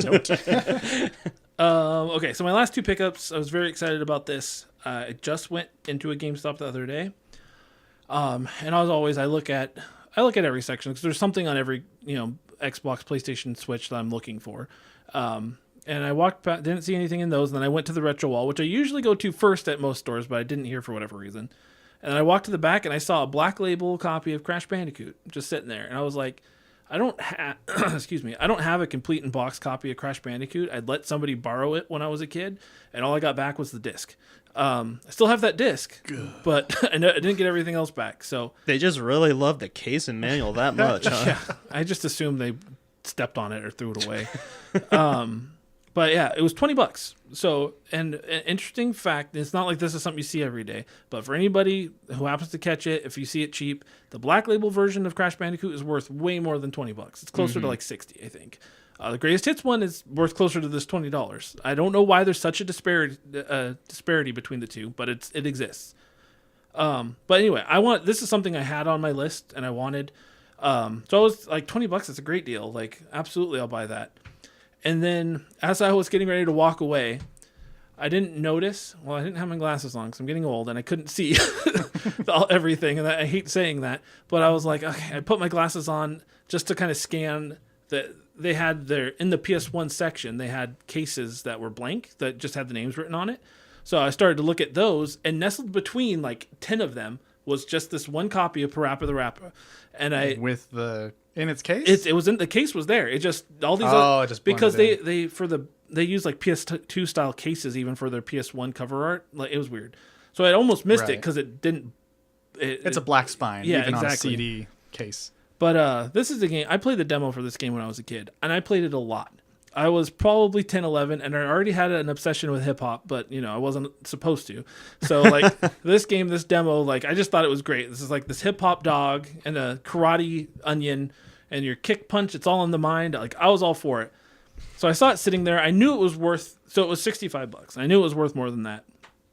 But I was like, I didn't even bother looking. I was like, I've wanted this game for so long, and I just got a gift card from work. It is so time. I was like, I'm getting it. I'm not even going to think about it. So I grabbed it. Then as I was standing there, I was like, I think I have a bunch of GameStop points. So I redeemed like a $10 coupon. I had my monthly coupon. Apparently, I had a 10% off coupon on my account. I don't know why. So I got all these discounts. So I only paid exactly $65 after tax and everything. So I got Crash Bandicoot for free, which Nice. I was like, man, this is just getting better. And then to top it all off, so then as I was putting my stuff into, I use CLZ, which is a collector app, to like log my stuff. As I was putting it in there, I realized first off that it's not. I knew it was more than 65, but I thought it was closer to like 100. But it's going for way more than that. But on top of it, when she put the disc in here, there was a poster in there with the disc, and she was like, it even has the poster. And I was like, I didn't even know it came with a poster. So like, I'm like, I got to look that up. And as I was looking it up, copies with the poster go for like $200 to $250. Apparently, the poster is like extremely uncommon because I'm sure it doesn't sit in here very well. Like, Right. So I'm sure kids lost it. But yeah, they're in like great, fantastic condition. It's not perfect, but for a 30-plus-year-old game, I don't expect it to be perfect. But very clean, both Black Label. 2 PS1 games I really wanted. So I was excited. It was a good day. It was a good day at GameStop. I don't have many of those. Yeah, well, sometimes you have to take the words of that nice little dog there, and you just gotta believe. Yeah, I gotta believe. Yeah, man. So that's it for me. That's I talked awesome. a lot as always, but I was very excited. I'm gonna talk some more. Talk to us, Jaiden. So yeah, I realize it's been quite a long time since I've blathered about crap I've found. I was trying to like look back on the episodes. Like, when was the last?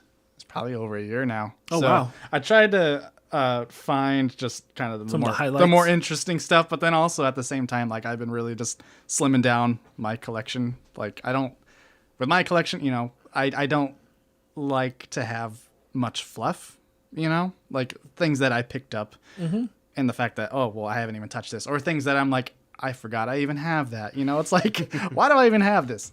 So yeah, I brought a lot to the swap meet. I've been selling on Mercari and stuff, just like, I could use the money instead.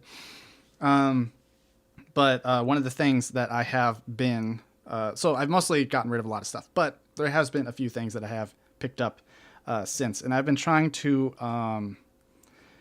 kind of complete my like Godzilla collection for regarding the movies and stuff. I have a lot of VHS and a lot of DVDs, and so because if I had it on one of those, it's like, oh well, there's no need to buy it on like Blu-ray or anything. But now, me becoming more of a movie, not a movie snob, but I just want the best picture for these movies that I care about.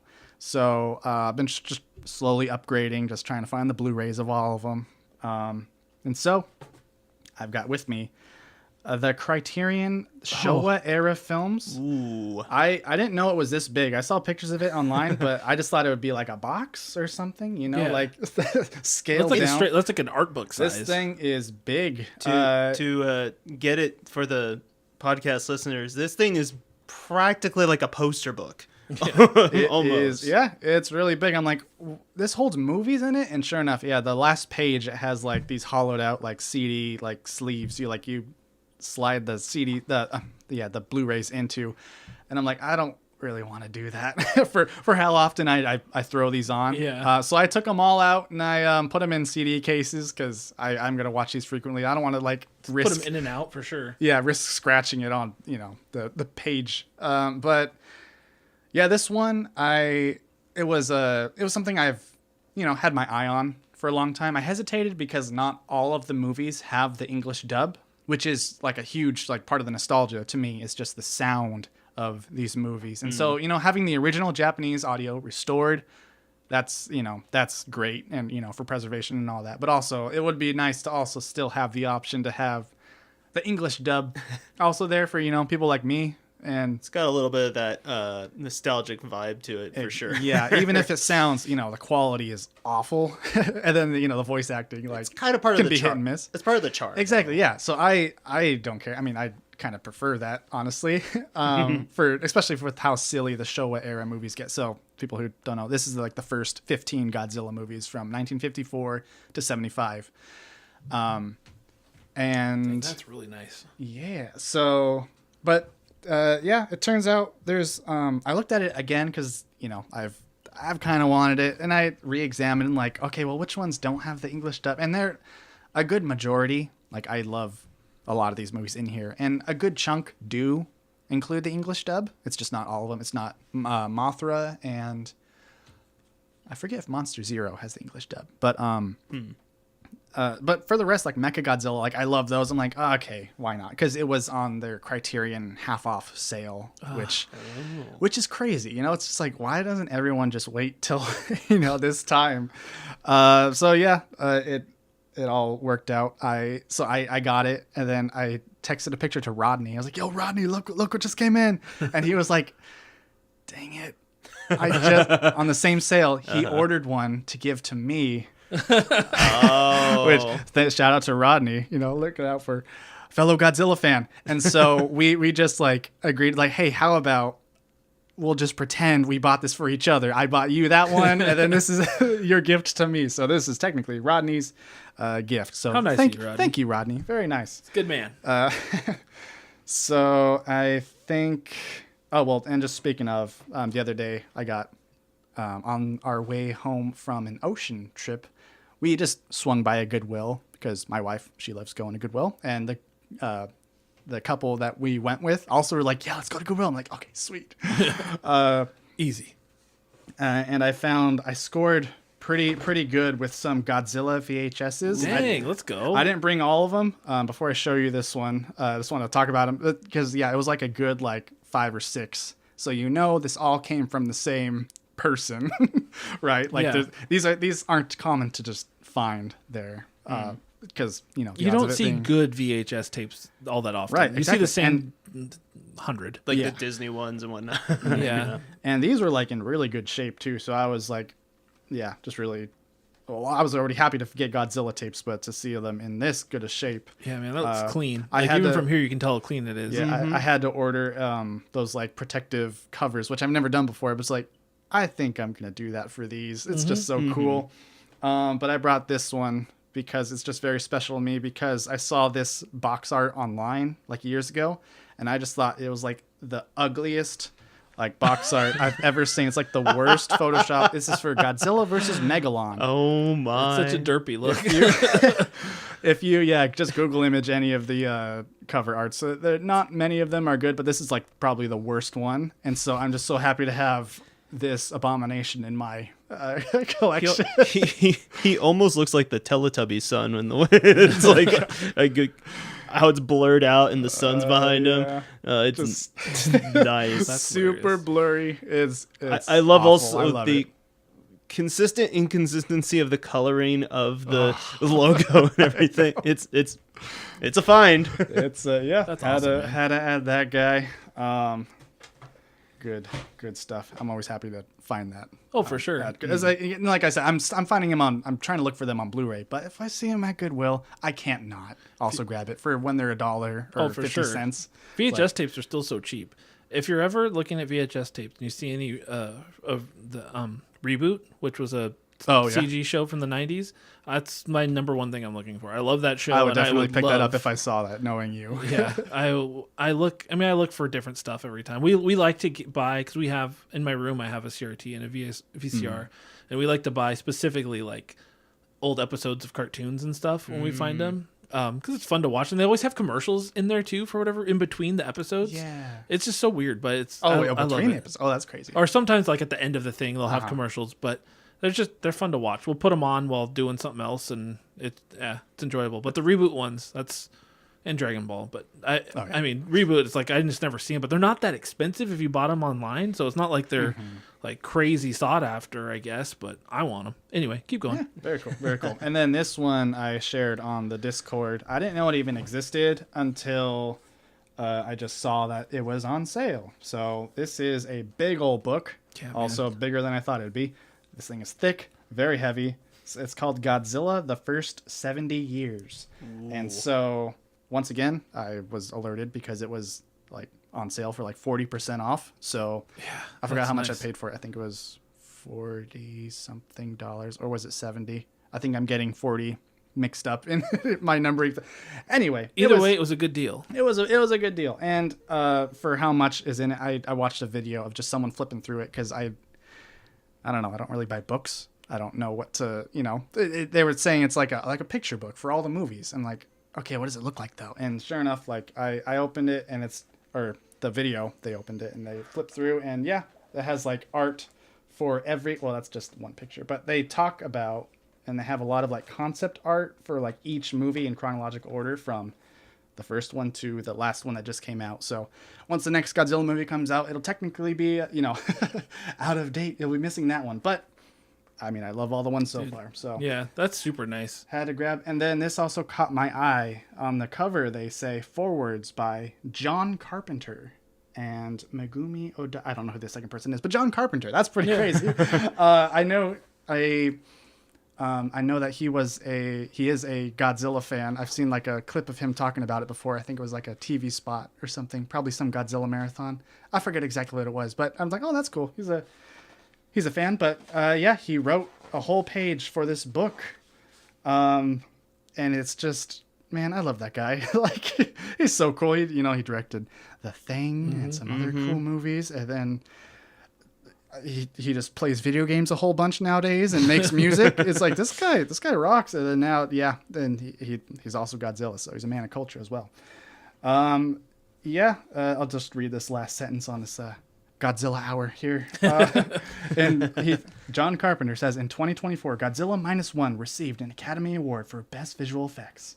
Finally, in my lifetime, the big guy is getting the respect and admiration and ovations he is due. I am a happy man. I love it. It's so cool. And it's just so cute just reading like all like this, his page on it. I haven't like looked too much into this book, but I'm really excited. And the fact that it touches on every movie. Next time I watch one of these movies, I've got to you got a little bit of a source. Pull out this book and do a little I don't know, just that's awesome, man. Flipping through. So a couple years ago, I don't know if Rodney even remembers this, but he messaged me and he said, "Hey, me and Jaiden were thinking about doing a Godzilla podcast. Can we use your equipment?" I was like, "Heck yeah, dude! Like that'd be awesome." Whatever happened to that podcast, you guys? I'm still waiting to listen to it. You never borrowed the equipment, so I know you didn't make it. But I don't know if people can tell, but I'm very shy. I'm nervous. you do great when you're on here, though. I'm freaking out. You do great. You're a natural, man. I think especially if you guys were just sitting there talking about Godzilla, and you have all this like. This is great. You could make 100 episodes just based off of the book and what you got in there. That's We could. You should do it. I believe. Just like Parappa the Rapper. I believe. You gotta believe. I believe. Okay, and then so moving on from Godzilla then. Oh, I'm sorry. That's all I got for today. oh man. Tune in next episode for another Godzilla hour. Maybe me and Rodney could. I don't know. So anyway, I've been going to pawn shops more often because, like video games, they have a lot of video games there, and then they also have movies for like dirt cheap. I'm pretty sure I've expressed this before. Like, just buy movies you like, you care about, like for how much they go for. You know, compared to games. You know, games range from like $5 to, depending on what you want, you know, in the hundreds, to $79.99. Whereas Blu-rays are just like $5 on average. Yeah, all the you time. You can get them less than that easy too. Yeah, pawn shops, like they're racks, like rows of just like $2 each, and then sometimes even in my experience, I've just been like bringing stuff to the counter. And I would get like this discount for some reason. I don't know. I didn't say anything. I didn't ask for a discount, but either they don't care Or or thanking you. they're You're just like, clearing up space like, for them. yeah, sure. How about it's like, oh, so all this was just less than $1 each. I don't know what happened here. Anyway, I mean, I'm not complaining, but so I've been going to pawn shops for that reason, for games and movies. Just filling up. Just collecting more Blu-rays, as you know, Target and Best Buy and, you know, all these places are gradually not carrying them anymore. It's like, well, what are they going to do? And like, hey, Blu-ray sales are down. I guess people don't want to own their movies. It's like, no, we do. You're just not selling them to whatever. I mean, I'm not paying $30 for a Blu-ray anyway, so I guess I'm not helping much. Yeah. But, you know, at this moment in time, when they're this cheap, I just... Can't help yourself. Yeah, and I just urge other people, if you like, you know, your favorite show, go just track it down, just hunt it down, and just grab things that, whatever. You get all the bonus features too. That is what I'm doing, because that's what I want to do. You don't have to do that if you don't want to. No, you have to do it. But one of my pawn shop trips, I came across an Auto Modelista, I think is how it's pronounced. Auto Modelista? Modelista. This one I've had my eye on so this is for PlayStation 2. Yeah. I've had my eye on because I was aware of how expensive it is on like GameCube and Xbox. I don't know. Well, GameCube, you know. I don't think I knew it was on all three consoles. Yeah. I So knew it was on PS2. PS2 is the cheapest one, but it's still like pretty expensive. It's like $40, I want to say, complete. So found this guy. He was sitting on the shelf for $20, and it, you know, was complete. So I'm like, oh, I'll grab that. And then I brought it to the counter, and I don't know what they did, but it was probably only $10 for the other stuff I They bought gave you with the it. Jaiden discount. So I'm like, oh, well, thanks. I love the art style in this game. Yeah, it's like okay. a cell shady anime look. Yes, that's what I was gonna mention, is that like I like racing games, and this one especially like caught my eye once when it appeared on my radar because of the unique cell shaded art style. So I'm really stoked to come across this one in the wild like that. And then this was a Half Price Books. I posted it on the thing, but Indiana Jones and the Great Circle Premium Edition for PS5, $15. Yeah, you don't catch Half Price Books slipping very often. It's like, That's a great grab. what did you? What? Yeah, they definitely. Someone That's a quarter made price. mistake. Yeah, exactly. Quarter price games. I can't even find just regular like premium edition for PS5 like online. I think maybe there was, I don't know, GameStop new or used or something on the website or whatever, but like it doesn't tell you like any stores that carry it at the moment. But So that have the DLC with it? Is that what made it the premium edition? so with all disc copies of this game, unfortunately, it's just a boot disc. It doesn't. It just downloads the game off the internet. You need the internet to play this game on PS5 and Xbox. So that's unfortunate. This premium edition, it's not super special. The thing about it, I believe it's this. There's a code right here that you redeem, and you get like, I think it's Temple of Doom outfit, and just, you know, nothing like crazy or like missing out on getting this version. But yeah, was just happy to. I mean, I don't even have a PS5, so I shouldn't be buying a PS5 game, but it was $15. My buddies, I've been just telling them, like, please play this game. But it's a hard sell when, you know, games cost $70 now. But they love Indiana Jones like I do, so I'm happy to. I showed them, they were stoked because it went without saying that, like, you guys, I want you to play this. Here you go. You know. Yeah. That's awesome. So to borrow, I want it back. I'm just gonna keep it as however long. And then what else do I got here? Ironhead pickups. I saw Tony Hawk Pro Skater 4 for PS2. I've been meaning to get this one because just the control scheme on PS2 I think is just the best for this gen. Gen 6 or whatever, PS2, Xbox, Gen. I want to replay this game, give it another shot on PS2 because that's the one I'm like best at. It's kind of hard to play on GameCube or Xbox because of the D-pad. Yeah. And then this one was a Joel recommendation, so I got excited when I saw this at Ironhead. It's called Sky Odyssey, which he says like, oh, this game is an underrated little playing game. And yeah, underrated indeed, because it's only like, it was like $5. It was like $7. Like no one cares.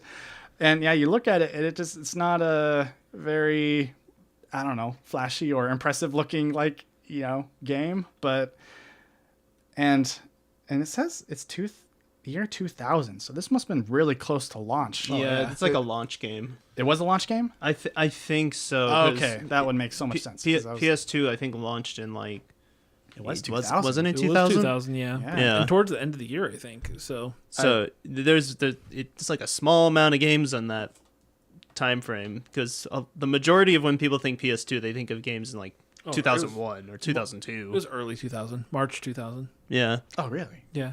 I thought it was later, but oh wow. Anyway, yeah, fun little playing game. I guess I could talk about this on the what I've been playing, but I didn't play it for too long. Okay. But yeah, it's I love the feel of it. It's just so early 2000s, and man, I am bad at flying planes. I just was having a blast just crashing over and over. Like, man, there's a lot of skill in flying planes. Who would have thought?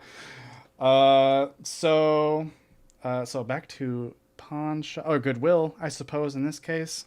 That same day, I found those games. Yeah, this was just crazy. There was like rows of Xbox and Xbox 360 and like PS3 games like at my Goodwill. It's never been that full before. I've never seen a Goodwill with that many. Yeah, games. He sent me pictures, and that's the one where he got me some games, and I was like, "What the heck? I've never seen that before." Unless it's all sports titles, like maybe you can see that many sports titles, but not that much variety. I've never actually seen like, and the other thing too, I've never seen a Goodwill actually just have shelves purely with games on them. Usually, it's like you got like DVDs and movies and whatever, like kind of spliced in or whatever. These were big shelves too. I know, it's impressive. Yeah, impressive. Because I was going into Ironhead, but since it's right next door, I'm like, oh, I'll swing by Goodwill real quick, and like I did, and I saw like some guy like walk out with a few Xbox games in his hands, and like, dang it, you know, thinking he probably already got the good stuff, and then I saw the games, I'm like, whoa, and then I was already like sifting through them, and then I saw another rack, and then the rack on top, I'm like, oh my gosh. So yeah, I sent you a picture in case anything stuck out to you, and sure enough, those ones did. And yeah, there was so a few of the noteworthy ones that I just had to grab were this Transformers War for Cybertron, which you wouldn't know, but I didn't know this, but yeah, this game in particular is a pricey one, like $60-$70. It's also a really good game. It is. You played it? Yeah. Oh, nice. Me and my friend used to. He loved the War for Cybertron games, and he was always trying to get me into them as well. So they're great, like almost like Transformers, Gears of War esque games, nice. which are really neat. Wasn't it made by Platinum Games too? So No, that you're thinking of Transformers Destruction. Oh, this gotcha. was made by. I'm trying to remember who it was, but yeah, they had made the initial developer made like the first two games, but then such like good shape too. yeah, the third one. Disc is pristine. They might actually say on here if I remember correctly. Oh yeah, High Moon Studios. So they made like the first two, but then I guess something happened at Activision because something's always happening at Activision. And the third one, I don't know what happened with High Moon. I guess maybe they went to the Call of Duty mines or something. But it's like somebody else made the third one and people weren't really happy with it. But like the first two, like War for Cybertron, I think Fall of Cybertron, are like really good games. So you're right. They did Dark Watch on PS2. They did some Transformers games. They did the Deadpool game on PS4. Oh, that's what they did. And then they got put into the Call of Duty mines. Oh no, no! It says since 2014 they've been working on the Call of Duty. So, The only other devs who know that fate that is worse than death are the ones who get put on the EA Sports games. Oh man, yeah, that's too bad. That's so sad. So I found that one and King Kong for Xbox 360. Which is a good get. Which, you know, like I'm just grabbing that because I just know it's worth much. But then, like, I was then thinking, like, actually, I think I would actually play this. So I was happy to Craig, grab it for. so I had Craig on the podcast last year from Craig's Game Room. Yeah. He like on their podcast Generations Behind, he is always like raving about that game. He loves that game. It's one of his favorite 360 games. He's also a big kaiju fan too. So, which of course King Kong is kaiju adjacent. I don't know if it's considered kaiju or not, but yeah, big monster. So Big monkey. big monkey. Well, I guess I just learned of this like opinion of King Kong fans is that they don't like the Peter Jackson Kong design that much.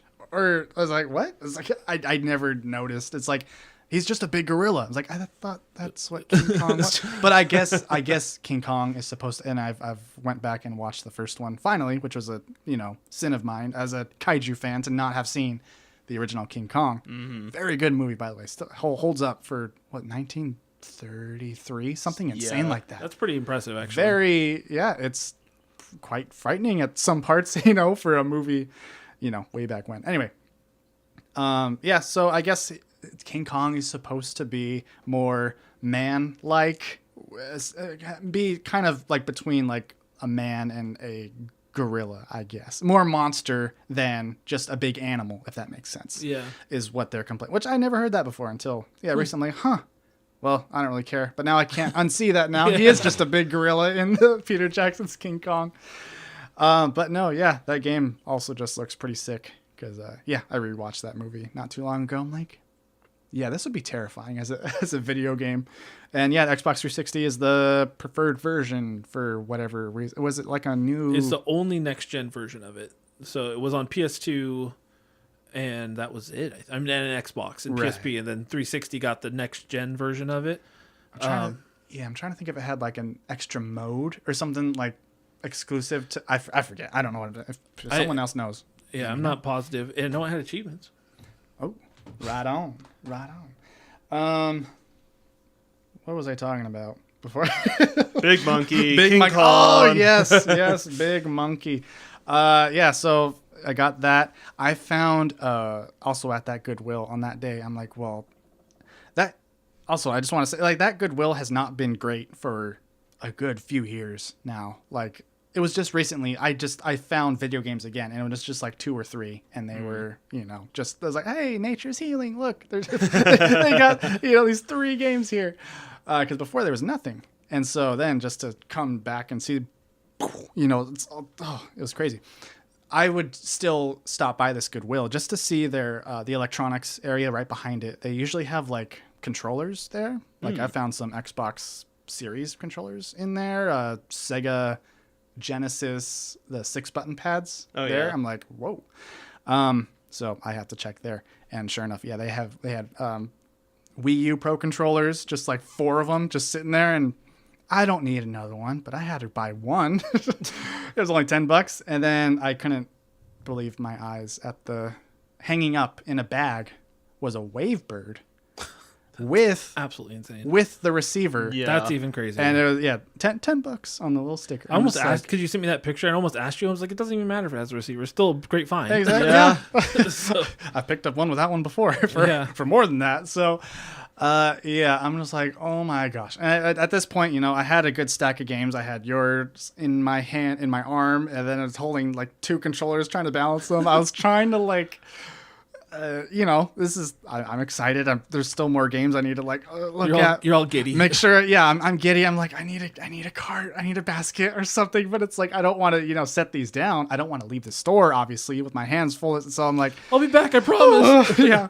I almost asked an employee, but I was too shy, and I was like, "This is, Jane. Just check out. Just buy what I have." And yeah, I'm happy with what I got. Very, very happy. Yeah, I was not expecting that day. I went there initially just to go to Ironhead to get some discs resurfaced. The Automata Modelista was pretty scratched up. So, I'm glad I swung by there. And so afterward, I still went inside Ironhead. I'm like, guys, you need to have someone go in there with a shopping cart. Like, look what I saw. And I showed them pictures and like, yeah, we're going to go take a peek.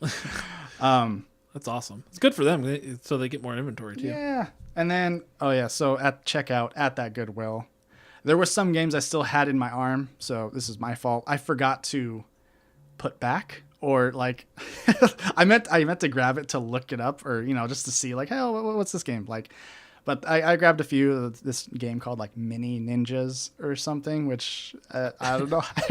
Like I said, I just forgot to put it down, but I was at the counter and she already like scanned it. I'm like, whatever. I'm already scoring here with the other things. Exactly. But I did, in case James was here, I brought Pitfall: The Lost Expedition, which when I showed.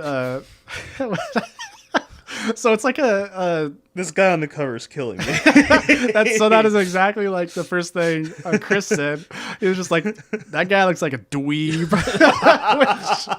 which I was gonna say like that's so funny because like at like quick glances I would see James's face on the cover, and so when he said that I was laughing.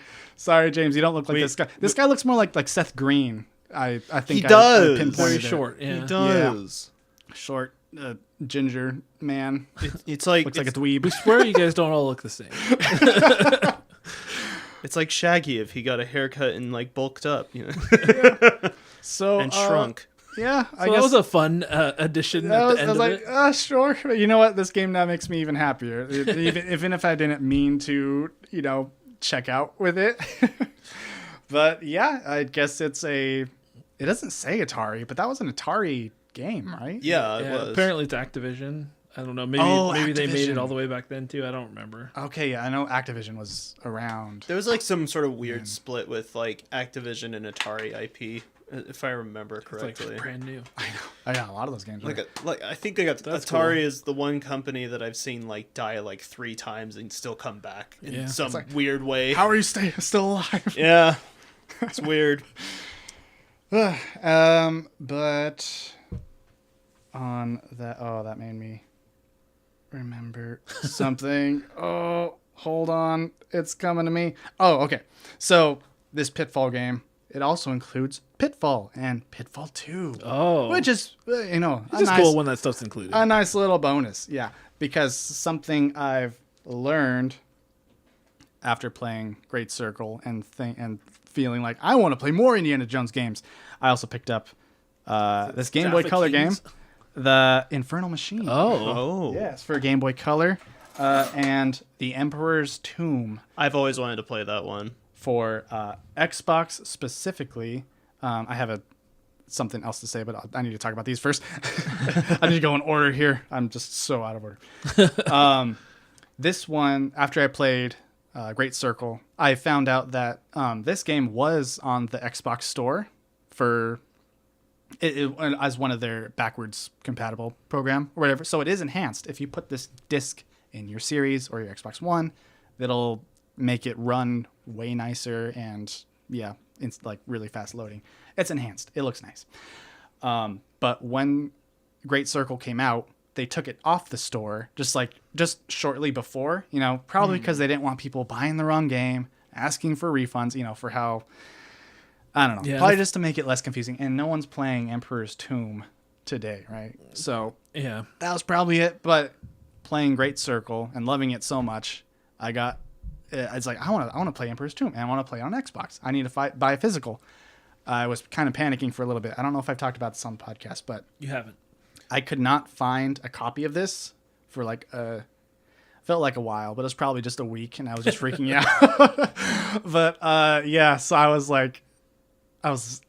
that panic. You never know with video games, just when things can just change. We've seen that time and time again. Corey in the house is now as expensive as it is. Everybody wants Corey in the house now. Yeah. Nobody wanted it before because it's not a good game. Right, and for this game to have Or a show for that matter. I haven't seen it, so I can't say anything about it. Either way. But for this game to have somewhat of a good reason to, being a decent Indiana Jones game, and it works on current consoles, and with Great Circle, you would think demand, like me, if I'm thinking this, then I'm not the first one to think this. I'm probably too late. Anyway, I was scared that it was going to skyrocket, but no, I just had to wait. I bought it for how much it was going for. But it was a weird amount of time where there was just like no copies online. There was just like 2 listings on OfferUp that I could find. And they were just like super, super old. So like when you buy it like nothing happens because they don't sell it because, the seller doesn't. So I was like, oh no. I'm fine. I've seen this game like many times since. So on my Indiana Jones kick, I guess, collecting kick, what came up on my radar is Indiana Jones and the Staff of Kings it was on PlayStation 2, it was on Wii, it's on DS, it was on PSP. I figure I don't want to play the Wii one because it's been probably Wii-ified, right? Like maybe the PS2 one would have normal control. I'm sorry. Maybe, oh yeah. Whip. Use the Wii remote. Yep. Right into your TV. Yeah. So I'm like, I wonder about the PS2 version. Maybe I don't know. Because I know with Godzilla Unleashed, the PS2 one uses normal buttons and sticks rather than motion controls, Wii and nunchuck on the Wii version. Anyway. But I just dug a little bit, and I guess I found this out, that the Wii version of Staff of Kings has Fate of Atlantis. The PC game? Yeah, it's on it. It's like as I had no idea. Fate of Atlantis is awesome. Yeah, it says apparently an easy unlock, they say, because it's just like a code you enter on the main menu. You can unlock it that way. I think you can unlock it in the game by actually playing the game. Is that the But I'm not adventure gonna do game? that. Yeah, it's a point and click from That's like what I early thought. 90s. So that's I'm like, neat. okay, I think I'll get the Wii version. Yeah. So yeah, I thought that'd be worth noting. I got kind of excited over that. And then there are some more. There's a Last Crusade game on PC, which I didn't know about. I guess that came out before. I want to say Fate of Atlantis. It's one of those like LucasArts adventure game sort of time. It must be frame or something LucasArts. like that. I would bet. Yeah. So yeah. That's coming my way now. Had that ordered. Cheap. It's been some time. I know. Yeah, dirt cheap. So I'm like, I want to play that. That's good to know. I'm going to keep my eye out for that because that makes it that much more appealing. Right? Yeah. I was like, sure, why not? They're also on Steam for like $6. That's cool. But that doesn't mean that much to me. Exactly. I know. Me neither. But I'm also tempted to just like, do I want to, boot up my Wii U to then go to Wii mode to then boot up this game to then go to from that main menu of Staff of Kings to then open up. You're making lots Fate of logical Atlantis. points. It's like, I don't like it. or I can play a point and click game how it was originally designed on a PC just instantly. It's like, I think I might do that. I mean, it's already coming in, so I'm already going to own it, so I can have it. You'll physically. play it that way, though. But I'll probably play, I'll probably play Last Crusade first. Did they make it on the Wii where you can use the Wii pointer as a mouse? I'm guessing that so. That would be pretty cool. Maybe. Mouses will be a little more accurate, though. But, yeah. I'm excited for that, because as we'll get into, I've replayed Indiana Jones and the Great Circle. It's a good game. I'm afraid of talking about it too much, and so in case I come off as annoying, A little obsessed. Yeah, or obsessed.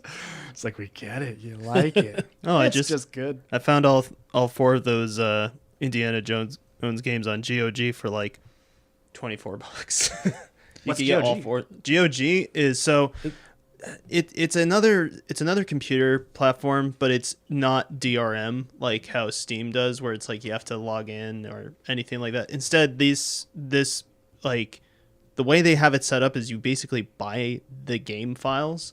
So if in case like the Steam server ever goes, well, Steam's never going to go down, but like if for whatever reason, like it gets delisted or something, you have the files for the game on your PC. You own it. Yeah, As close as you can on a That is PC. good to know. Yeah. That's cool. It's pretty neat. I don't have too many games from there, but I've been looking at some of them because they have a lot of older games for the PC on their site, and I was like, I'm pretty sure they have those on there too. Yeah. That's a good place for especially older PC games. I think I bought the Space Quest collection on GOG just because it was like $5, and I love Space Quest. They also have like the older Resident Evil collection on there too for the PC releases, if I remember correctly. So They do good sales, just like Steam. Mm-hmm. All right, is that it, Jaden? That'll be about it. So just before we move on, I was trying to see if there's anything about Peter Jackson's King Kong, the 360, that was different. I couldn't find anything, but I did find this I thought was kind of interesting. Apparently, one of the people who worked on this game was Michael Ansel, who is best known as being the creator of Rayman and Beyond Good and Evil. And a lot of people attribute that to the fact that to the reason why this game is actually good is because it had somebody who knows how to make good video games working on it. So I thought that was an interesting fact. I had no idea, but I mean, the Rayman series and Beyond Good, I've never played Beyond Good and Evil. It's been on my list for a long time because it's supposed to be really good, but they're highly acclaimed. It's beyond good. Yeah, it's evil. Yeah. So, okay, let's move in to our final segment for today, and we're going to talk about what we've been playing. So here's that little sound bit for you, and I already turned the volume down. So what you been playing? You sure about that? Oh, well, I had it at 10 for sound, and I was only 7, 6.5 even. So hopefully it was a little loud still at the beginning. But anyway, so I only have a couple games written down because I have played some stuff, but they're all bigger. So they took some time. But I'm going to segue right off of Jaiden and talking about Indiana Jones. Let's go. I've been wanting to talk with you about this for a while. So I said it on the last episode that I was going to prioritize Indiana Jones over Clair Obscur, specifically because I felt like if I didn't, it might end up getting pushed further down the road. And I was like, I need to do it. And I was doing it because Jaiden really, really highly recommended this game. James did too, but that means nothing. James doesn't play anything that I recommend to him, so I didn't care that James was speaking highly of it. Also, Joel and Rodney, Yeah, I believe, on that. Joel Yeah. definitely did too. And Joel has really good video game opinions. And so does James, but he doesn't listen when I recommend him play games. So, And so do you, Rodney. yeah, Rodney's okay. Jeez. No, Rodney's great. He knows I love him. Yeah. But yeah, so I finally decided to play it. And so I've said before, Indiana Jones, it's not my bag. Like, it's fine. I watched the movies as a kid. I've watched them as an adult. I love Harrison Ford, so it's not like he's great. I don't know. The movies have never been... I probably make it sound like I have something against them. I think they're fine. Like, I enjoyed them, but I never, I wasn't a huge fan. You don't have like that nostalgic attachment to them, Yeah, sort of deal. It's just not. It's not something that I go back to. I guess like I said, they're great movies, but whatever. So because of that, the game was just kind of whatever to me. Like I remember seeing one of the trailers before it came out and being like, it has those Bethesda eyes. Like I don't know what it is, but I hate that look. Look but in those Bethesda eyes. James is not here. I have to sing something. yeah, I appreciate it. You're covering for James. But anyway, yeah, I started playing this game and I beat it in about a week. Like I couldn't put it down. And it's hard not to. It's for me, it is purely the exploration in this game. It's unmatched. Like this so if you were to compare Indiana Jones to any character, for me, the closest is probably Nathan Drake. Like, he's obviously inspired off of Indiana Jones and Lara Croft, but there's a lot of comparison there. And I love the Uncharted games. And story-wise, it's always going to hold like a high place for me, the Uncharted games. But they don't even come close to Indiana Jones when it comes to exploration and like the actual feeling of bordering being an architect, and archaeologist. There we go. What do you do? I'm an architect. Going around, there's so many relics and artifacts and things to find, which can get annoying, I'm sure, for somebody, but I loved it. I loved every minute of it. I enjoyed searching the Vatican City until I was completely out of stuff to find because I didn't have the right stuff and I had to come back, and I was happy to go back and look and explore more. All 3 of the main areas I enjoyed completely, and the gameplay is fun. The first person fisticuffs basically game that you're playing. Obviously you can get guns and you have your whip, and the whip is fun too, to pull guns out of people's hands or pull people over by going for their feet. It all plays very well, but the straight up hand-to-hand combat is just, it plays well, it feels good. There's even towards the end of the game a little bit of a horror section that kind of hit me right in the, I was like, I like that. It was good. Yeah. That scratched that little bit of an itch. And like the story, like I said, for me, it was fine. Like was not super invested, I guess. It was good. Probably Indiana Jones fans are probably very happy from start to end. But I felt like it ended really good. I really liked the end a lot. Really I was like, man, this is really wrapping up really well. So all in all, I mean, 9 out of 10, probably, I'd say. I completely enjoyed all of my time with it. I will gladly go back to it at some point. Or, eventually if we get a sequel, I'll definitely play it because I just want to explore more. I could have just kept looking around and you get the costume changes where you can to make you blend into different areas better, and I don't know, there's just something fun about it. And then some of the wild, I don't know, the things you can do in that game. At one point I had a rifle and I was like, there's 2 cars walking by and I was like, all right, I'm going to take them out real quick because I need to get past them. And I shot the guy, this loud rifle. Yes. I shot the guy in the back and he falls, and the guy in front just kept walking. I was like, "There's that jank that we." I all was like, know. "Oh, that's hilarious." There's just things that happen to this game where I was like, "It is just fun," and I understood why Jaiden liked it and why anybody liked it. But one of the things you say a lot of times, Jaiden, is you like video games that are video games, and it definitely felt like a video game to me, at its core. That might not make sense to everybody, and I don't know how to explain it better than that, but it just very much so felt like a video game. I was very engrossed in it. And if I had, I said this on my post, but if I had one complaint, it's that he yells a lot. And my biggest complaint with why he yells a lot is because I think Troy Baker nails Harrison Ford. He nails Indiana Jones. But once he starts yelling and he yells too much, I start to hear that it's not Harrison Ford, and it starts to bug me. So I'm like, that's when it became evident to me that he's yelling so much, because I'm like, it sticks out to you more than it did to me. Him talking perfect, it always sounds like, and even yelling in small. Yeah, right. He really nailed it. But yeah, man, I thought I silenced my phone. Sorry, it keeps vibrating. But I don't know, man. I don't know what else I could say that wouldn't be rolling into spoiler territory, and I feel like this is still a game that a lot of people need to play, and people that listen probably haven't. Gary hasn't played it, so nope.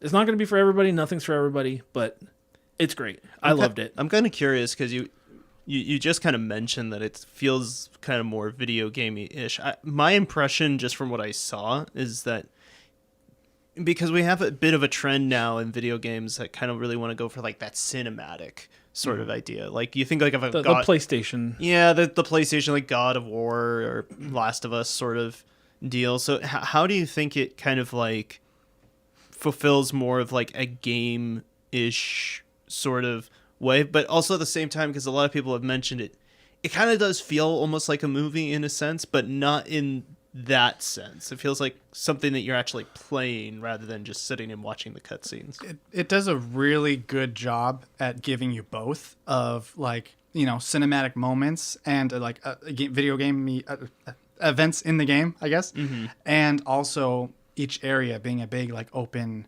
zone. This is the only example I'm thinking of right now, but like how like Mario 64, you know, Yeah. you have like a big area. This is obviously like way, you know, each area is bigger than one of the levels there, but you can just explore to your heart's content, or you can just progress forward if you want to. But there's as much collecting, it's kind of like a collectathon kind of, and it has this like really rewarding just video game loop of you find stuff, you get like, what is it, adventure points that is just like this like imaginary currency, I guess, in his head that's just like in the top corner, you know, no stack up by like discovering things or like newspaper clippings or artifacts, things like that, which then you can spend when you find these. Another collectible thing are these books, which then can upgrade, you know, his stats or whatever. Like, oh, here's a tough man. This makes your punches deal more damage. It's like, okay, cool. This is 500 points or whatever. So it has this. It's a really fun, addictive, just video game loop of you want to discover more. Why do I want to do this? I don't know, but it's fun. It's fun to do that, and then you upgrade it, and then you could just it's just fun. It's just a fun time. So it just kind of like recontextualizes the things that Indy would normally interact with in a movie, but adds a video game mechanic to it that's Yeah. not too like in your face a little bit. Yeah, they did that's a, interesting. Like amazing job at just, it feels just like the movies, but it also is this is perfectly a video game. It's like, how hasn't this been done like, you know, sooner or, you know, Yeah. before? I mean, there's been other Indiana Jones games, but I don't think they went this approach, you know. This feels very just true to the original movies, and it's just a good game. Indiana Jones, he's a good video game character to play as. He's not, you know, he's not like super lightweight like Mario, you know, doing jumping like crazy. He's a heavy dude. He's a 40-year-old man just like climbing up all these like ledges, like, you know, it takes him a little bit. Stamina drops quickly. Hey, he's a college professor, you know. It's he's, I think for me, one of the big things that I would say is like, and I love them, but like the Uncharted. I mean, I haven't really played the God of Wars, but any of those Sony games feel like you said, you feel like you're playing a movie. Yeah. Because it's very cinematic, very engrossing in its storytelling, and that's all great. I love it. I'm not one of those people that hates on that. I think I wish they do other stuff outside of it, but I like what they do well. For this game, you feel like you are Indiana Jones. So you feel like you're not playing a movie. You feel like you are the movie. Does that make sense? Like, yeah, okay. Like it really makes you feel like Indiana Yeah. Jones. I mean, as close as I can feel to being that cool. Yeah. It's so interactive, so immersive. Like it was just a really great experience. I genuinely enjoyed it. I just think it really just scratches. Well, for me, it scratches that exploration itch. Like, it's not something a lot of games do that well, and it did it. I mean, the exploration alone is a 10 out of 10. Like, it's near perfect. I couldn't give you an example right now of a game that does it as well as this game did. Oh, okay, interesting. So, it's a great game. Yeah, very good. Good enough for me to... I got the itch to replay it when I was watching Jasmine play Star Wars Outlaws, and I was like, oh yeah, I want to play this game next. But then, you know, just watching her play it more, I'm like, it just made me think of Indiana Jones again. I'm like, I want to play Indiana Jones again. So I did. And I thought I was just going to, you know, I'm going to go through the game. I'm not going to spend as much time going for all the collectibles this time, because I'm just going to I'm just going to beat the game again. You can't not just explore, because it's just so fun. And this time around, I went and 100%ed it. I got the trophy. I achievement hunted. I feel like what's his name? Donovan? Is that the guy in Last Crusade? At the end, he's like, "What is happening to me?" Here I am hunting for achievements now. 2 years ago, he talked about how much he hated them. Now he's going for them. Yeah, and I still had fun, and yeah, I feel like my opinion of it has just, I don't know. I think when you experience something a second time, you might not like it as much as the first. Yeah. But I feel like replaying this again, my appreciation was like, even it just boosted. Like, this game is, yeah, I love it. I think I'd probably agree with it. It's like a 9 for me too. But like, this is a really good. I mean, and I'd probably, it's probably a 10, even though there are things that I don't love about it. Just tiny personal things. But man, Your just personal replaying the scale game. doesn't have to be like everybody else's. Right? Yeah. No, but this is like one of my favorite games like ever. It is very good. It is very fun. Everyone who's tried it has loved it. Yeah, I'm glad you talked so highly about it because I probably wouldn't have played it anytime soon if not. And that I sound like I'm dogging on James, but it's just I'm just giving him a hard time. But how much you guys all loved it really did make a difference. But specifically you, Jaiden. And for that, I think I've already announced I'm gonna try Final Fantasy VII Remake, even though I played the demo and they were layering on a whole bunch of like rules already. I'm like, I don't know how to. I can't remember all this. Just switch to easy mode and you can just one shot everything. I know, and play but I feel like experience the game. okay, I guess. okay. So there's a is there a turn-based mode you can turn on? It's not exactly. I never did it, but I know there is something. I was gonna. Pick Gary your can probably guys' explain it brains about better. I guess the easiest way to kind of say classic mode, because it's still an action RPG, but it's got like you are able to use. You're basically able to pause in the middle of a combat scenario and then use your whatever abilities you want to assign to each person, because essentially you're still going to be doing like somewhat of the action combat type of stuff. It gets a little it feels a little overwhelming at first, but once you kind of start to like kind of get more of a feel for it, it really isn't too much of a thing to kind of like really learn. I know for me, like when I first played it back in 2020 on the PlayStation 4, there was a little bit of a learning curve. Coming back to it, I think this is like my third or fourth time now playing the game. I've definitely come to learn a few more new things, and things flow a lot faster. Things go a lot better. I'm even like starting to use things like the shortcuts instead of just pausing the game and doing things, and like, okay, I can set up my abilities this way, or I can set up my stuff in that way. I think with a game like that, whenever you are introduced to a new system that's not entirely familiar, not just, okay, let me pick it up and play, you kind of have to give just a little bit of time to be like, okay, let me see what it says.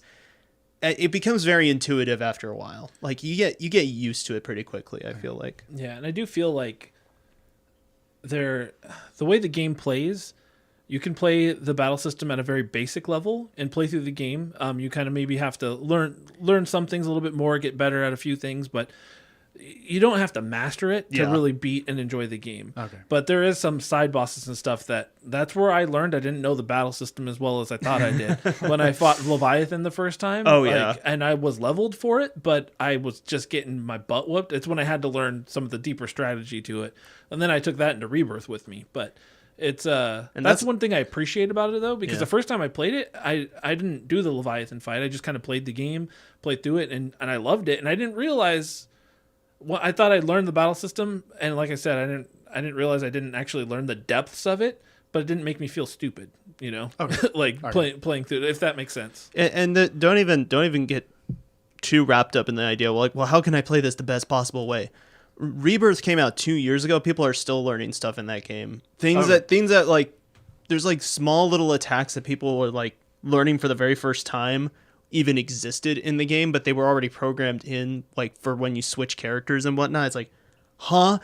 So there's a lot of things that they added to it, but just to put your fears aside, there are a lot of people who beat this game just mashing the attack button. Okay, That's exactly what I needed to hear. There's a lot of people who beat this game doing it. Are you going to have a little bit of a tougher time? Will things take a little longer? Yeah, but you can do it. It's not impossible. Because I don't really want to do an easy mode necessarily, Right. but as long as it's not like too advanced, because I've tried Xenoblade, the first one, twice, and I've fallen off at this exact same spot. I'm just like, they're still giving me rules to like try to remember. I don't even know what I'm doing, and they're still making me feel dumb by saying, oh, also you need to be doing this. I'm like, what is that? I think that so the way I would kind of break it down is each character has kind of their thing that they do, but then there's like things like, you know, enemy weaknesses, and then there's the stagger mechanic. When you kind of group it into like, this is how the enemies work. This is how like magic works. This is how items work. But then you have an idea of like, this character does this. This character does this thing.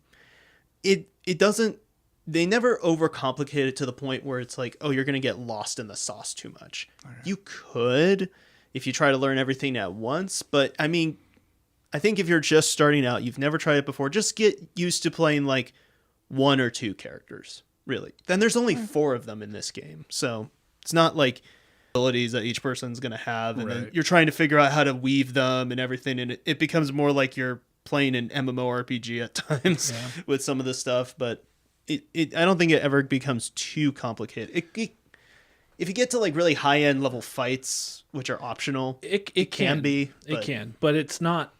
I think the base game is meant to be enjoyed at like just kind of figuring it, like he said, figuring out the basics. Like you mentioned Xenoblade. I think of Xenoblade Chronicles 2, a game I've been very open about how much I love.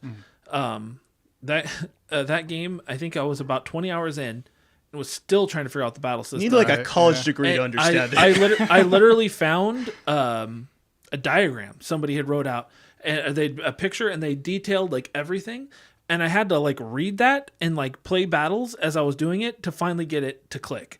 And once it clicked, then I loved it. And I like figuring that stuff out because I like RPGs and I like that kind of like battle system. But 100%, that's not for everybody. And I completely get, because that is 20 hours in, you shouldn't still be learning the battle system and hoping to God you figure it out and need a diagram to figure it out. But Final Fantasy VII isn't nearly like that. Like Gary said, you can definitely play through the game with a lot of the basics. You know, just learning your basic attacks, magic, and summons. Okay. Well, yeah, bought it, so I'm. He's committed. I'm already committed. Yeah. Well, I hope you enjoy it. I don't expect you to like it as much as I ended up liking Indiana Jones, but I still hope you enjoy it. Still got to give it a shot. Yeah, Jessie's also really she wants to watch me play it because she wants to know what happens. I'm like, okay. It is time. Let's do this. I mean, if anything, the story is very, very engrossing. Whether you've played the original or not, I do think, this is just me, I do think playing the original gives you a bit more perspective about maybe some things that are going on. Not just like, hey, where are we at in the original game? But there are like tiny little things that if you've played the original, like, wait a minute. Wait a minute. Because I did play original Final Fantasy VII on Switch, what was it? Good 5 years ago, probably. Oh, yeah? And I just got out of Midgar. So this is kind of perfect because it's like, well, this is only in Midgar. I'm like, I like that part. I kind of fell off when I had to go catch a chocobo. Well, I was like, I don't want to. If you liked it in the OG7, you should love it in remake. I know. And I find out that people like don't like the Midgar portion. I'm like, I liked it. Yeah. No, and the first time I loved it, but what it is for people that go back to play 7, the replaying Midgar see that. Yeah. It's because like once the entire game opens up to you, you start to realize what FF7 really is, and you're like, oh my goodness, this is fantastic. How did they get this in 1997? Like, how did this happen?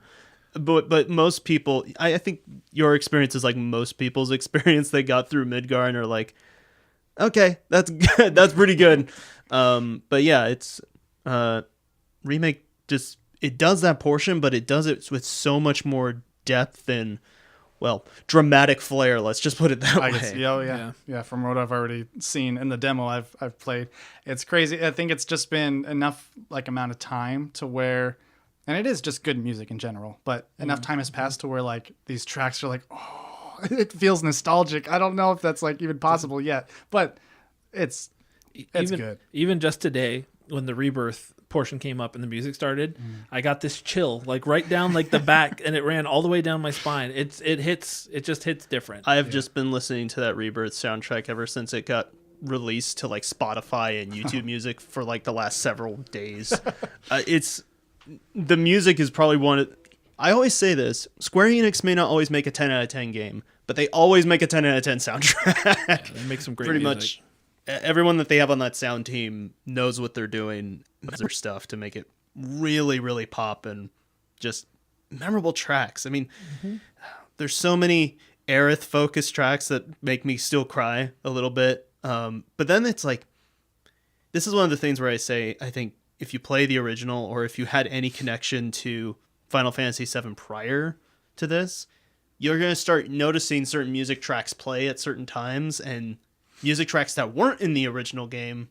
It's like the subtlety of Star Wars. You know how there's sometimes like they'll play like the Darth Vader tune behind Anakin as like he's subtly showing that dark side, like stuff like that. They do that a lot more in these remakes. It's very clever.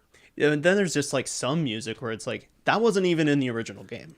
That's from like something that's not even supposed to really be here. You're like, huh? It's from Toe Jam and Earl. Well, it's Heck yeah. What it's like when worlds collide. I'll just say there's Advent Children music in this game where it's like that makes sense. That's like people who've played the game and people who maybe are in the theory realm or whatnot. I do kind of have this aspiration to one point of making a video to do side by, because a lot of people who are diehards have already gone through this like 6 years ago, discovering this stuff, talking about it, like going into these crazy wild theories of what's going on, which sounds weird because like, wait, isn't this just a remake? I'm just gonna say I've got an idea of so much more than that. So what have you thought about the Switch 2 version so far? Because I haven't played it at all. I think this is almost like better than the PS4 version is what I would say. And that's not really a surprise. It's the integrate version. So you're having the lighting from the PS5 along with some of the slight enhancements and everything. There was the meme of the door. Yeah, Cloud's door. Cloud's door with like the low poly texture. I've seen some other low poly stuff in the game too. Like some random background elements, like particular in like chapter, I think it's like chapter 8. I think it's chapter 8 when you get to like sector 5 and you first meet Aerith and you're on the rooftops and stuff, and some of like you see like some of the trash piles and stuff. They're kind of low poly, but it's like it's trash. I don't really care. What I'm caring about If you're is looking at the trash instead of Tifa in that scene. Tifa's not there, but anyway, you meant just Aerith. said it's Aerith. Aerith. But Aerith. no, My bad, it's my bad, fine. my bad. But no, it's I know what you meant.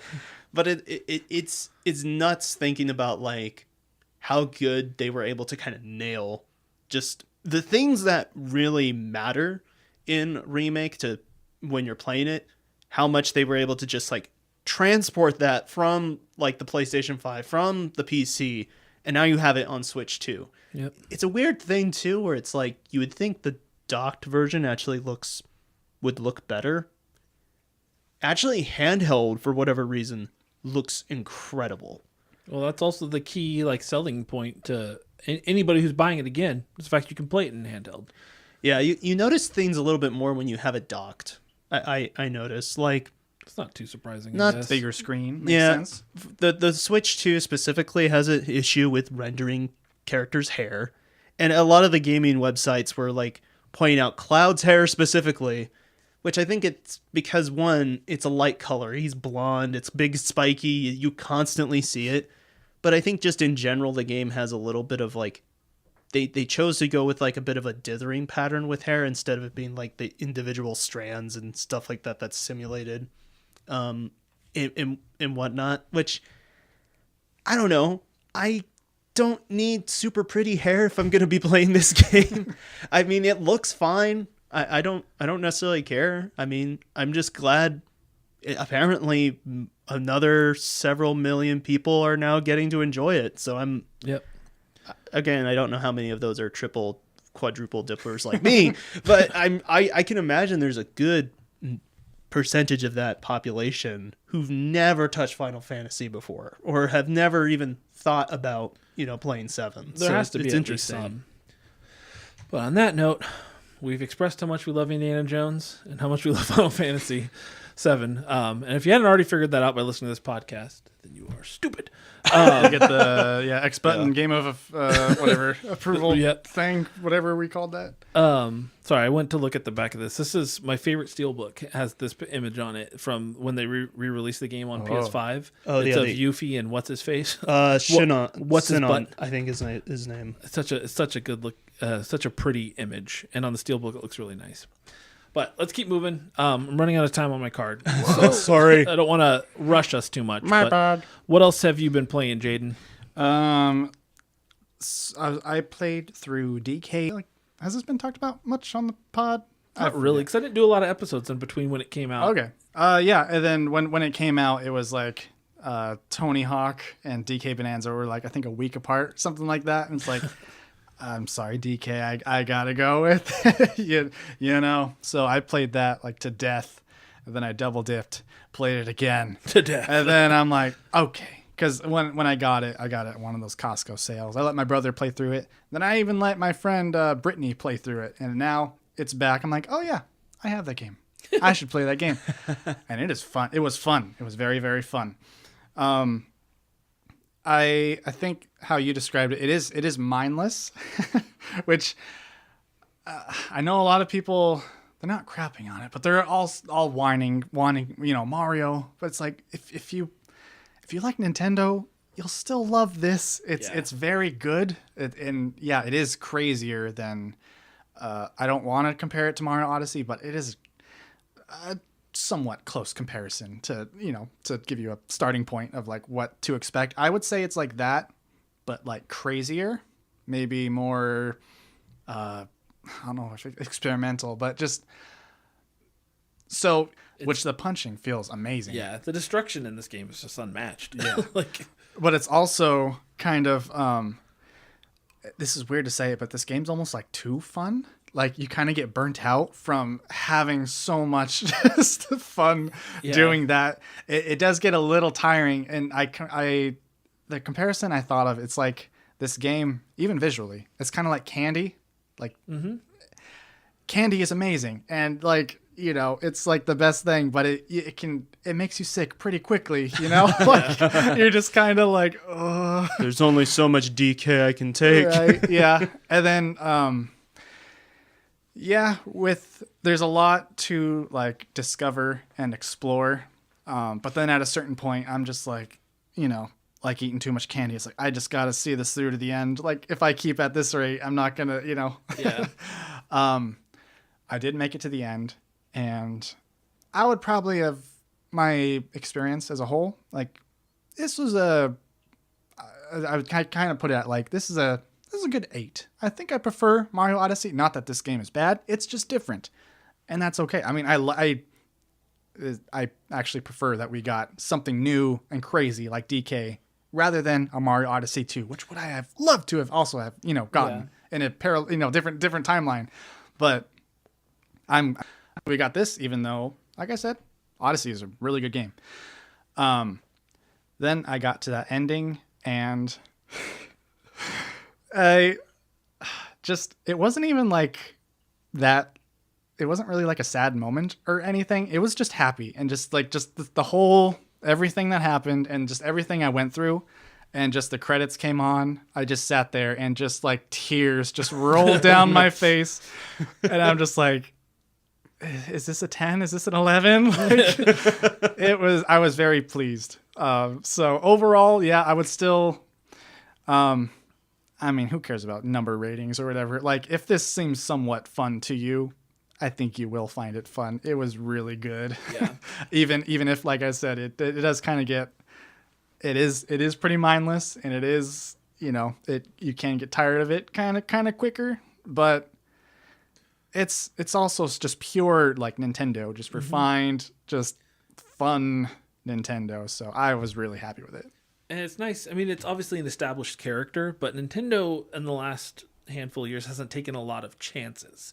Like everything's been, and that's not like Breath of the Wild was probably the last big chance they took, completely changing from the formula of Zelda. And that's not a dig. They've done a ton of great, fantastic games in Mario, Zelda, every Pokemon. Well, they don't really do Pokemon, but everything. But Donkey Kong feels like a big like step in a different direction, and I like to see that. I do like to, like, even if it doesn't stick with everybody, at least we can say this about any company, but like people complain about Sony all the time. Every game is just is the same formula, very cinematic. And then Xbox probably has their own complaints too. I don't know, but Nintendo at least is trying something with it. So yeah. I haven't finished it. I haven't even made it that far, but I enjoyed what I played. But I can definitely see if I don't focus on moving forward and just keep getting distracted by trying to find everything on every level, Right. how eventually I would be like, I'm never going to finish this. I think it's just one of those games where it's like you can be a completionist if you want to be, but I mean, you're probably going to enjoy it more if you like just get what you need to get to the end of it, I guess. I think it's also just designed with the idea of like, hey, kids are going to play this. It might be their only game that they play for like months. Yeah. So they got to have something. Yeah, I right? would have absolutely loved it. Definitely consume games differently. Yeah, as a for kid sure. versus- Yeah. That level of depth would have been mind-blowing as a kid. Oh man. Yeah. All right, Gary, what about you? What else you playing? So outside of Final Fantasy VII Remake, I've been playing. I've been going back into the NSO GameCube library, and I've been playing Fire Emblem Path of Radiance. Nice. I've had like an interesting on and off period with Fire Emblem, and this is one of the older ones. It's one of the ones that people absolutely love, and of course, a lot of people were excited for it to come to NSO because it's pretty famous for being incredibly expensive to get the physical copy of. Yeah.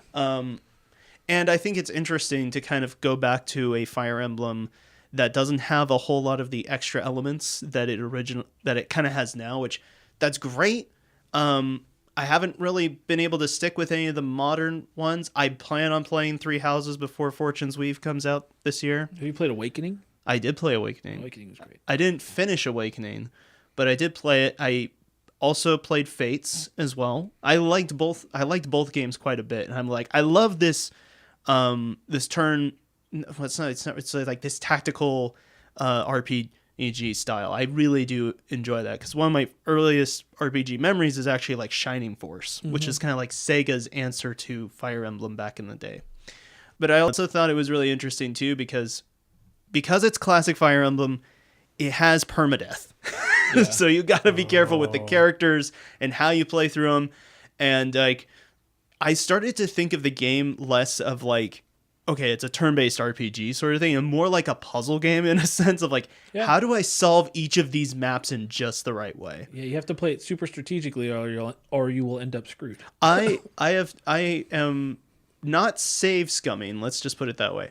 I am doing the thing where it's like, if a certain thing happens that I didn't like, or a certain character just dies, I'm just gonna have Ike die and restart the map. That's literally what I've been doing, which sucks, especially if there's like something happens right at the end, and some of the battles can be long. Mm-hmm. It's like you'll get to the end, you get to a keep, and all of a sudden one of the important characters, just like who you really want in your party, because you don't get a whole lot of that particular unit at the start, then just goes down and is like, well, you could always just be back at the fort. I'm like, no, you're coming back with me. Let's start this all over again. I could go take a dip in the lake or something like that. I get it. I don't love permadeath for that very reason. Like, again, I like to any game, Fire Emblem, whatever, enough to play it again and again. How that would make a nice challenge on the next playthrough. Right. But on my first playthrough, unless I'm forced to, I'm never going to do permadeath. I do, because I don't want to stress. I do. Maybe it's just me. I do like the challenge of it. I do like trying to figure out, okay, what is the intricacies of this map? What are these enemies going to do? What turn do I need to be to have a unit here or there? I do really like that. So I'm going to definitely stick with it, definitely finish this game up just to have a little more perspective going into Three Houses and seeing how much has really changed. But at the same time, it's interesting. It's interesting, and it's a brilliant Nintendo game. You have NSO, go ahead and give it a shot. I mean, there's plenty of Fire Emblem games actually on NSO now, so it's pretty neat. I'm glad they brought it there. I have it on GameCube, but I haven't played it still, and I feel like I might be more likely to play this now and actually take the time to get into it. But we'll see. Glad to hear you're liking it, though. I still forget every once in a while that there's GameCube games on the Nintendo Switch too. Yeah, I forget. Yeah, I'll sit there and I'll be like, oh yeah, I would have just played this as like a kid on a GameCube back in the day. It's like, this is weird. It's cool though. But I like it. All right, for me, another game I played recently is a game called Big Hops. I just posted about it on Instagram yesterday, but I actually finished it probably a little over a week ago. I'm not gonna go too in depth, but the mechanic is you get the most trajectory by using your tongue to fling yourself around. So it is the movement in this game is so fun. Like you can get this so much speed going because of the way you can get yourself flung and you can catch on something else and then fling yourself further, and you can get this wild speed that you just can't slow. And then sometimes you get yourself killed because you can't slow down fast enough. But the movement in the game is a lot of fun, and they did a really cool mechanic. Well, commonly in any game, especially 3D platformers, I guess, but a lot of games, you get to an area and there's a new mechanic that's revealed or brought to you. And in this game, they do it by plantable like fruits and vegetables.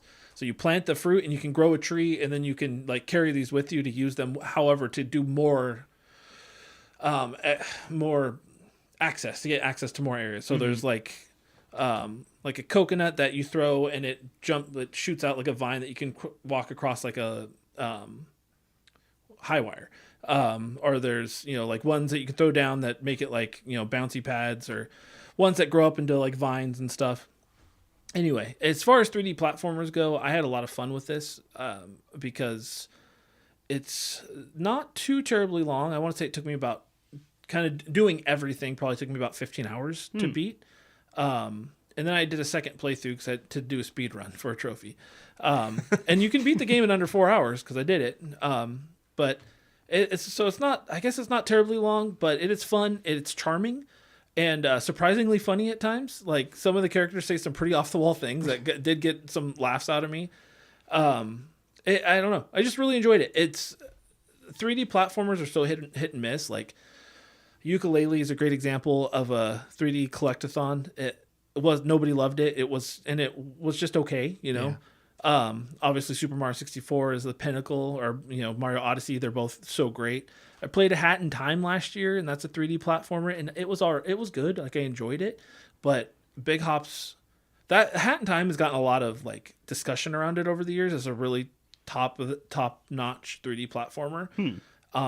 And I think Big Hops is way better, like way better. Nice. So, A Hat in Time has a little bit more of like a Mario 64 comparison to it because of the way the level selection is and some of the movements almost directly like Mario 64. Big Hops is definitely trying to be its own thing. But anyway, small development team, $20 game on whatever storefront, Switch, Steam, PlayStation. I don't know if it's on Xbox. But it was 100% worth the investment to support a small dev. So yeah, Nice. Good game. Sweet. I highly recommend it to anybody looking for a 3D platformer because I would be surprised if you didn't like it. It's just an enjoyable game. It's funny, we're talking about speedrunning, and I looked up what the world record currently is. It's not a very highly followed game, but it's like under 2.5 hours For Big Hops? for Big Hops. Oh. Which means it's probably still very early in its run. Yeah, the game's running only stuff, so. came out this month, or January, so it's not Yeah. that old. It'll be interesting to see how much farther they could Yeah, bring that down. It even has a speedrun timer in it, so you Oh. can turn it. So the game was made with speedrunners in mind. I Yeah. think they've been open about that. They like the idea of people being able to speedrun it. See how people can break the game further. Yeah, it's cool though. I really like it. I liked it. Nice. Nice. All right, Jaden. Anything else you've been playing? I'll just mention this one real quick before I talk about another game. But, and this is a surprise to me, I thought I couldn't get pulled back in, but my wife and her friends, our friends, have gotten into Animal Crossing again. I've seen you posting with pictures. yeah, with the the latest update coming out, and then my brother's wife. She also has never played before, and so now she's been sucked in. She's completely just like, playing all the time. So. I've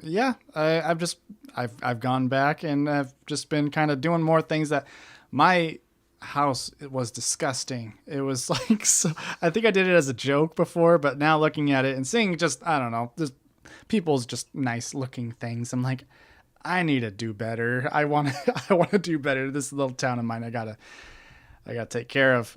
So I've gotten, I think the last loan, I've just got my basement, which I was missing a few rooms and the upstairs area for the longest time. Anyway, so I've been playing that a little bit with everyone.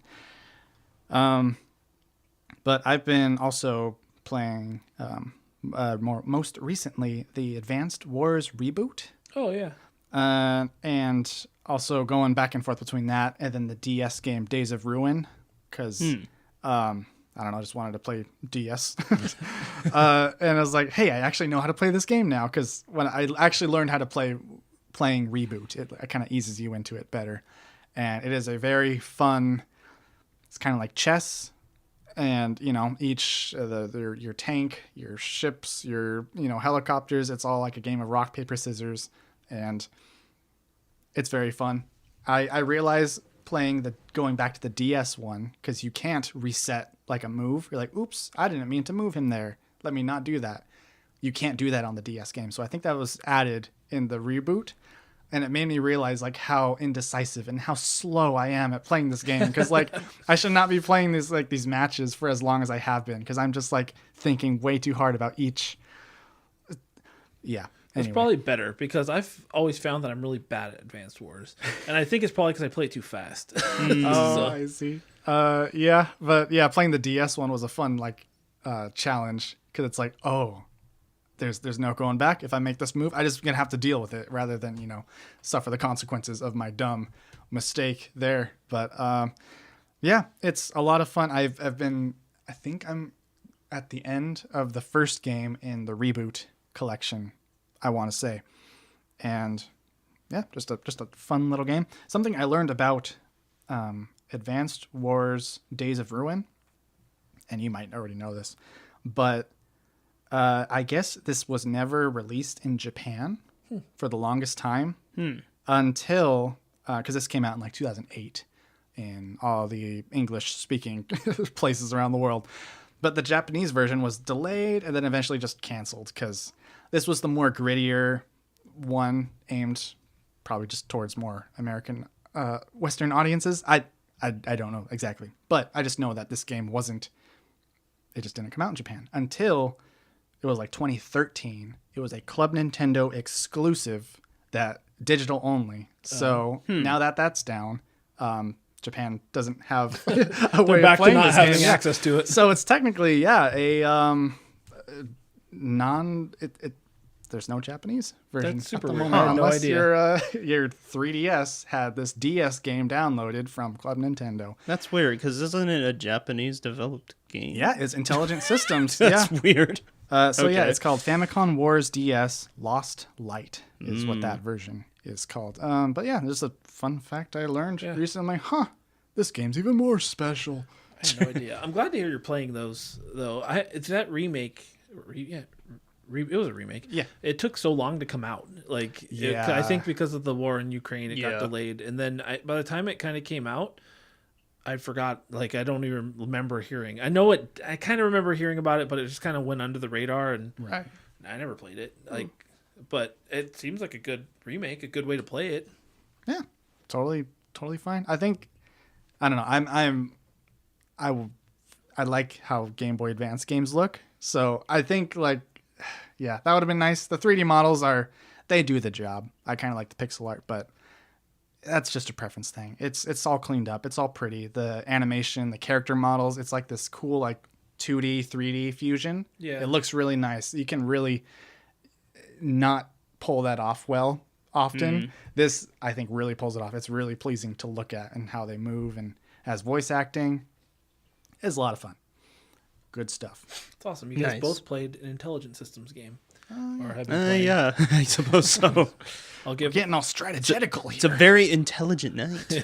I'll give the homie Bird Dog Gaming a shout out. Their recent episode of the Unlockable podcast is specifically on Intelligent Systems. So the developer and their games and their history. So, Nice. Right on. all right, Gary, been playing anything else? I really wish I could say I have. It's been very much like 2 games for me at this point, but I just remembered it. I picked up Pokemon Scarlet for the first time. James has been showing me his competitive whole Pokemon thing, and I was like, I got to the point where I was like, I feel like I gave just Pokemon in general a bit of like a bad first impression to myself. Like I've been a fan of like the the anime essentially from like childhood and stuff. But as far as the games, never really tried them. So I picked up Scarlet. So maybe I'll get started on that a little bit, get some perspective before Gen 10 shows up, and then see if Game Freak launches a very stable game this time. Hopefully, Here's to hoping. I mean, yeah, I'm yeah. Scarlet and Violet are fine. yeah. They're what they are. You hear that, I James? still They're love. fine. I love Pokemon. They're not neither of. I mean, it wasn't my favorite experience with the series, but No, competitive see. scene's still fun. I'm interested to give it a shot because I've heard Switch 2, it runs better. It's a different game. Yeah, It looks completely different. I would like to see and at least give it a fair go. Yeah. At least. Definitely, you should. It's, I mean, the people that love it really love it, and the people that hate it really hate it. I'm kind of more in between. I think it's more my appreciation of Pokemon. And open worlds, I'm not always into it, but Sure. it's just the way Pokemon's going, I guess. So I'll just follow along because I still like Pokemon. Yep. All right, last game for me. Once I finished Indiana Jones and Big Hops. I did play Infamous Second Son in between, but I just due to time, I'm not going to spend a lot of time talking about it. I played it before when it first came out, and I just got the itch to kind of run through it, and I needed to do the evil playthrough basically the dark side playthrough to get the last trophies that I needed for the platinum, and I was like, I'm going to do it. It's been a while. Fun game. I forgot how much I enjoyed that game. The powers are your superpowers are really cool. And some of the movement is cool, and it's just the fact that it takes place in Seattle, and you have like the science center and the Space Needle is Just really see cool. how destroyed Seattle kind of Yeah. looked a little bit. But man, playing that dark evil route was really hard. I felt like a real bad person, and it's a Yeah. video game, and I think some people are better at compartmentalizing, but I don't like playing that route. Like I will pick dark choices in games, especially Star Wars games, if I feel like it might. If I agree with it more, even if it will give me dark side points. But in this game, man, I just felt like I was like, I'm a bad person. There's like a couple interesting video essays out there about like why a lot of players typically don't choose like the bad or the evil choice, so to speak. It's very interesting how like most people are like, yeah, but I don't want to be a jerk. Like, why do I want to do It doesn't this? make me feel good, and that's why Yeah. I'm playing a video game. So, I see that. but what I have been playing recently, I just started this week, and I've fallen deeply, madly in love already. Is Clear Obscure. I'm probably already I started on Monday, just to give you an idea how much time I've put into it. I've been staying up too late playing it. I've like 15 hours in, I think already. Oh gee, Dude, the music. I don't need to spend a lot of time talking about it, 'cause everybody's heard everybody go on and on about this game for a year, and I'm just now getting to the party. But I'm just like, it's the JRPG experience that I love. It's a very engrossing battle system, fantastic story, music is just on point. It's just I'm in wholeheartedly. Like I was up super late last night because I was doing a side boss battle. It was I stumbled across it, and I was like, oh, I'll fight them. I didn't even realize it was a boss. And then I'm like, oh, it's a boss battle. And I'm like, I definitely shouldn't have been fighting it. But I stayed up because I'm like, I can do this, and I'm going to do this. I'm going to figure out how to parry every one of their attacks until I can basically beat them with the few turns I get, which is not very many. And I finally did it. And I'll show you which battle it was afterwards, because I have to go through my photos. I've seen all of them minus the new DLC stuff. But It shouldn't be. I would doubt it's DLC. It's the three dudes, whatever they are, and they have one has a spoon, one has a nail, and one has yes. I spent so hammer. much time on that one too. Dude, I was like, I'm gonna get this. Man. And I got the parrying down to this point where I felt like a god. I'm like, I parry everything. I am the parry. that game definitely makes you feel super powerful once you figure it out. It's Yeah, like, and the combo systems too. Like, what's interesting is they're not you basically each character has all their own moves and stuff, but the combos you can create out of paying attention to what the character's abilities do is just very rewarding, and I'm just really, really enjoying it a lot. So it's Nice. it's just we're playing a 1990s RPG, but it's in 2025, and it's fantastic. What they say, and it's French. Yeah, it's I have a baguette. the baguette skin. Yeah, man. Thoroughly enjoying it. But I don't need to spend much more time talking about it because, like I said, everybody's heard everybody talk about Clear Obscure for a year now. So just one. It's not like it won Game of the Year or anything. Yeah, right. Still always fun to hear someone Yeah. passionate about, something Yeah. that they're enjoying, like genuinely. Thoroughly enjoying it right now. And like I want to go back and play it, but after I'm done I have to edit the episode and I have to eat and I have to spend time with Jasmine. You mean you're a person outside of the podcast? What? No, this is me. All right, so that's it for me. What I've been playing. Anything else you guys wanted to chat about? That's all I got. All right, No. that's good because we're running short on time. Once Oh, again, dearie. we've Oh, run close man. to 3 hours already and can't help ourselves. We like to talk on the X Button Gaming Podcast. It's almost like we just made this to yap. Yeah, Just a little bit. 100%. But the good man Jaiden did a good job asking a question on the Discord to get some interaction. I realize this might have been stupid because the order in which we went, this is not, It's totally fine. I just asked what people's thoughts were on the direct. Going back to that topic. You got quite a few responses. Oh, I was surprised. Jesus. Now they're all talking about like Indiana Jones and the movies and stuff. The last quote I see is from Hannah that just says, "But old people kissing." I don't know what that's in reference to. Well, we're gonna find out. No, I don't know if that's in reference to the question, but it was read aloud. There you go. That one's for you, Hannah. How we got there, we don't know yet. But I guess just to paraphrase a couple, Tenderfoot Ace, Ben Livid both said Orbitals looks awesome. Ben Livid also said he's going to get Indiana Jones and Pragmata on Switch 2. Ryan said I have no plans to get Switch 2 yet, but when I do, I'll probably play Indiana Jones. So Indiana Jones is a Discord favorite. It's a lot of orbitals I'm seeing too. Yeah, or Daily Beating said Orbitals and another Adventures of Elliot fan. He said he wants it to become a series. I agree. I think it looks really good. He also said super interested in how Rebirth will play. Oh yeah. And really cool that India is all on the card. Absolutely.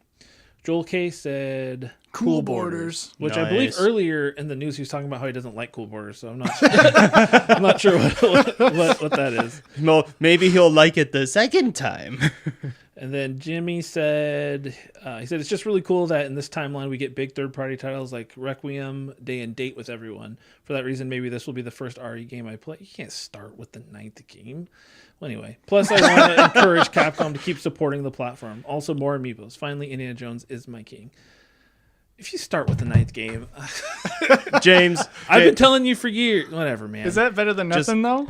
Not when I've been telling him for years Oh, to okay, play. okay. You're right. I just mean in general. Like, would someone I playing guess, 9 but- for their first time? How do you go to Raccoon City, a city, one of the hubs of the series from At least play 1995, and not have played any of the games prior? I'm sure it's fine. I'm sure Capcom made the game to be standalone enough. It's not a direct sequel like 8 Sure. was to 7. It's just a point of contention. James mainly- not even here, getting Chris worked up. Mainly because it's James. 'Cause if you want context for Raccoon City, at least play Resident Evil 2. Yeah, Come on. agreed. Okay, Vomnik said he's starting Hollow Knight today. Very excited to dive in. And he said the general public was too harsh. People want a strong dopamine hit with these directs and are ticked when the expectations aren't met. It's annoying to read. 100%, bro. Hey man, I'm gonna give you 100% emoji.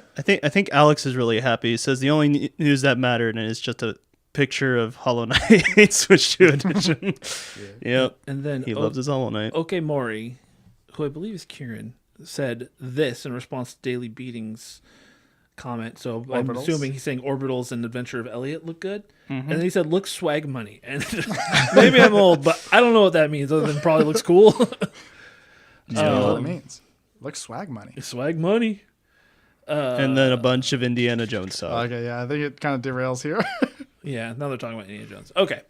Well, thank you for your comments. Thank you for responding to Jaiden's request for a question because I suck at all this. I'm just here to talk. You're fine, Chris Perry. You're okay. Thank you. You hear that? Gary said I'm fine. Fine. Okay, boys. On that note, any closing thoughts? Games are fun. I like video games. Something James would say. Yeah, I guess what you take from this episode is play Indiana Jones, play Final Fantasy VII Remake, and Please. play Clear Obscure. And that frog game. Oh yeah, Big Hops. Dude, Big Hops. Please play Big Hops. If you have that feeling like you want to support a small dev and play a good game, I'm pretty sure if you like 3D platformers, you're gonna like Big Hops. It's Yep. great. It's a really good time.